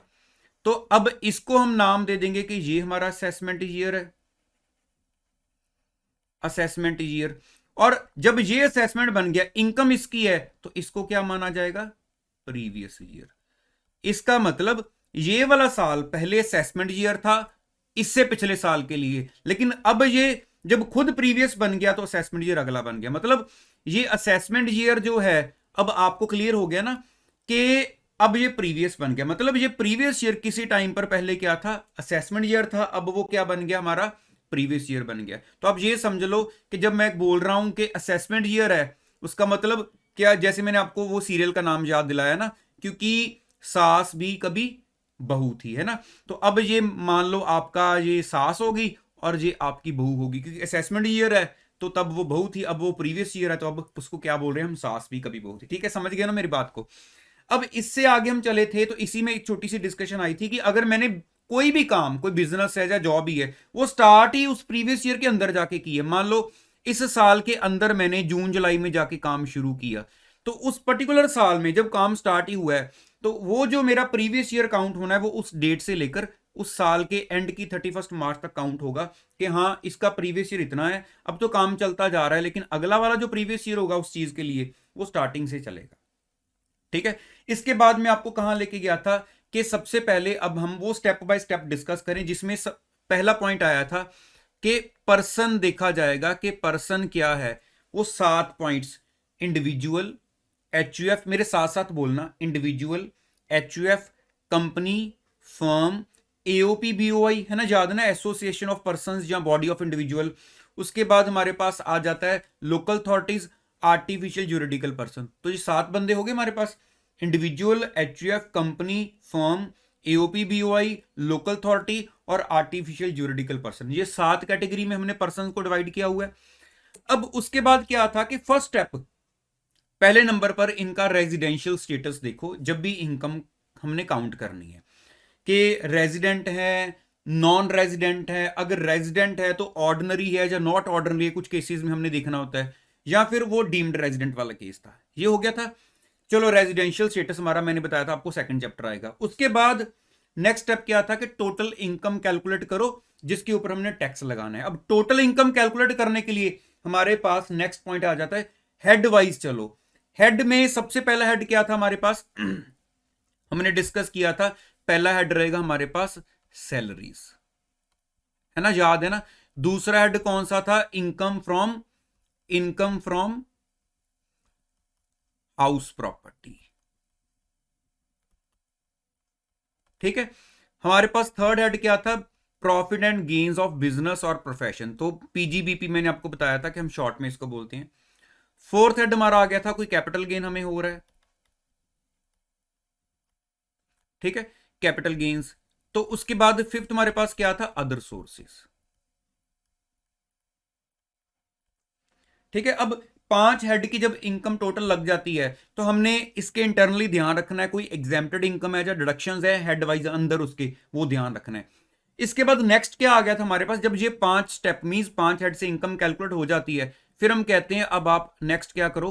क्लबिंग की प्रोविजंस लगाओ कि किसी दूसरे बंदे को तो नहीं मैंने कोई इनकम अपनी शिफ्ट की हुई है, या जहां जहां भी हम क्लबिंग वाले रूल पढ़ेंगे कि उस पर्सन की इनकम मेरे हैंड में टैक्सेबल होनी है तो उसको मेरे हैंड में प्लस कर दिया जाए। ठीक है, जैसे माइनर है, माइनर की इनकम को उसके पेरेंट्स के हेड में ऐड किया जाता है, सभी केसेस में नहीं।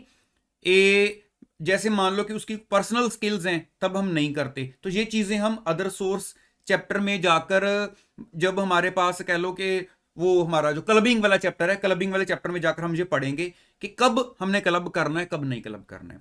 क्लबिंग के बाद हमारे पास आ गया था बेसिकली सेट ऑफ वाला कंसेप्ट कि कोई लॉसेस हैं तो उसको सेट ऑफ करो, अगर सेट ऑफ नहीं हो रहा है तो कैरी फॉरवर्ड करके आगे लेके जाना है, वो कंसेप्ट था। ठीक है, अब यहां तक जो हमारे पास फाइनली आ गया था उसको हम क्या कह रहे थे कि ग्रॉस टोटल इनकम आ गई है। ग्रॉस टोटल इनकम में से हमने डिडक्शंस जो हैं, सेक्शन 80 वाली मैंने आपको बोला था कि डिडक्शंस जो हैं वो माइनस की जाएंगी, हमारे पास क्या रह जाएगा जिसको हम बोल देते हैं टोटल इनकम। ठीक है, जिसके ऊपर हमने टैक्स लगाना होता है। कई बार इसको नेट इनकम भी बोल दिया जाता है, बेसिकली इसका एग्जैक्ट नेम हम टोटल इनकम बोलेंगे। तो अब जो टैक्स कैलकुलेट होना है वो डिपेंड करता है फिर से एज पर पर्सन की कैटेगरी क्या है, कि इंडिविजुअल है, एचयूएफ है, कंपनी, फर्म, सारी कैटेगरी अकॉर्डिंगली जो भी टैक्स रेट होगा हमें वो पता होना चाहिए।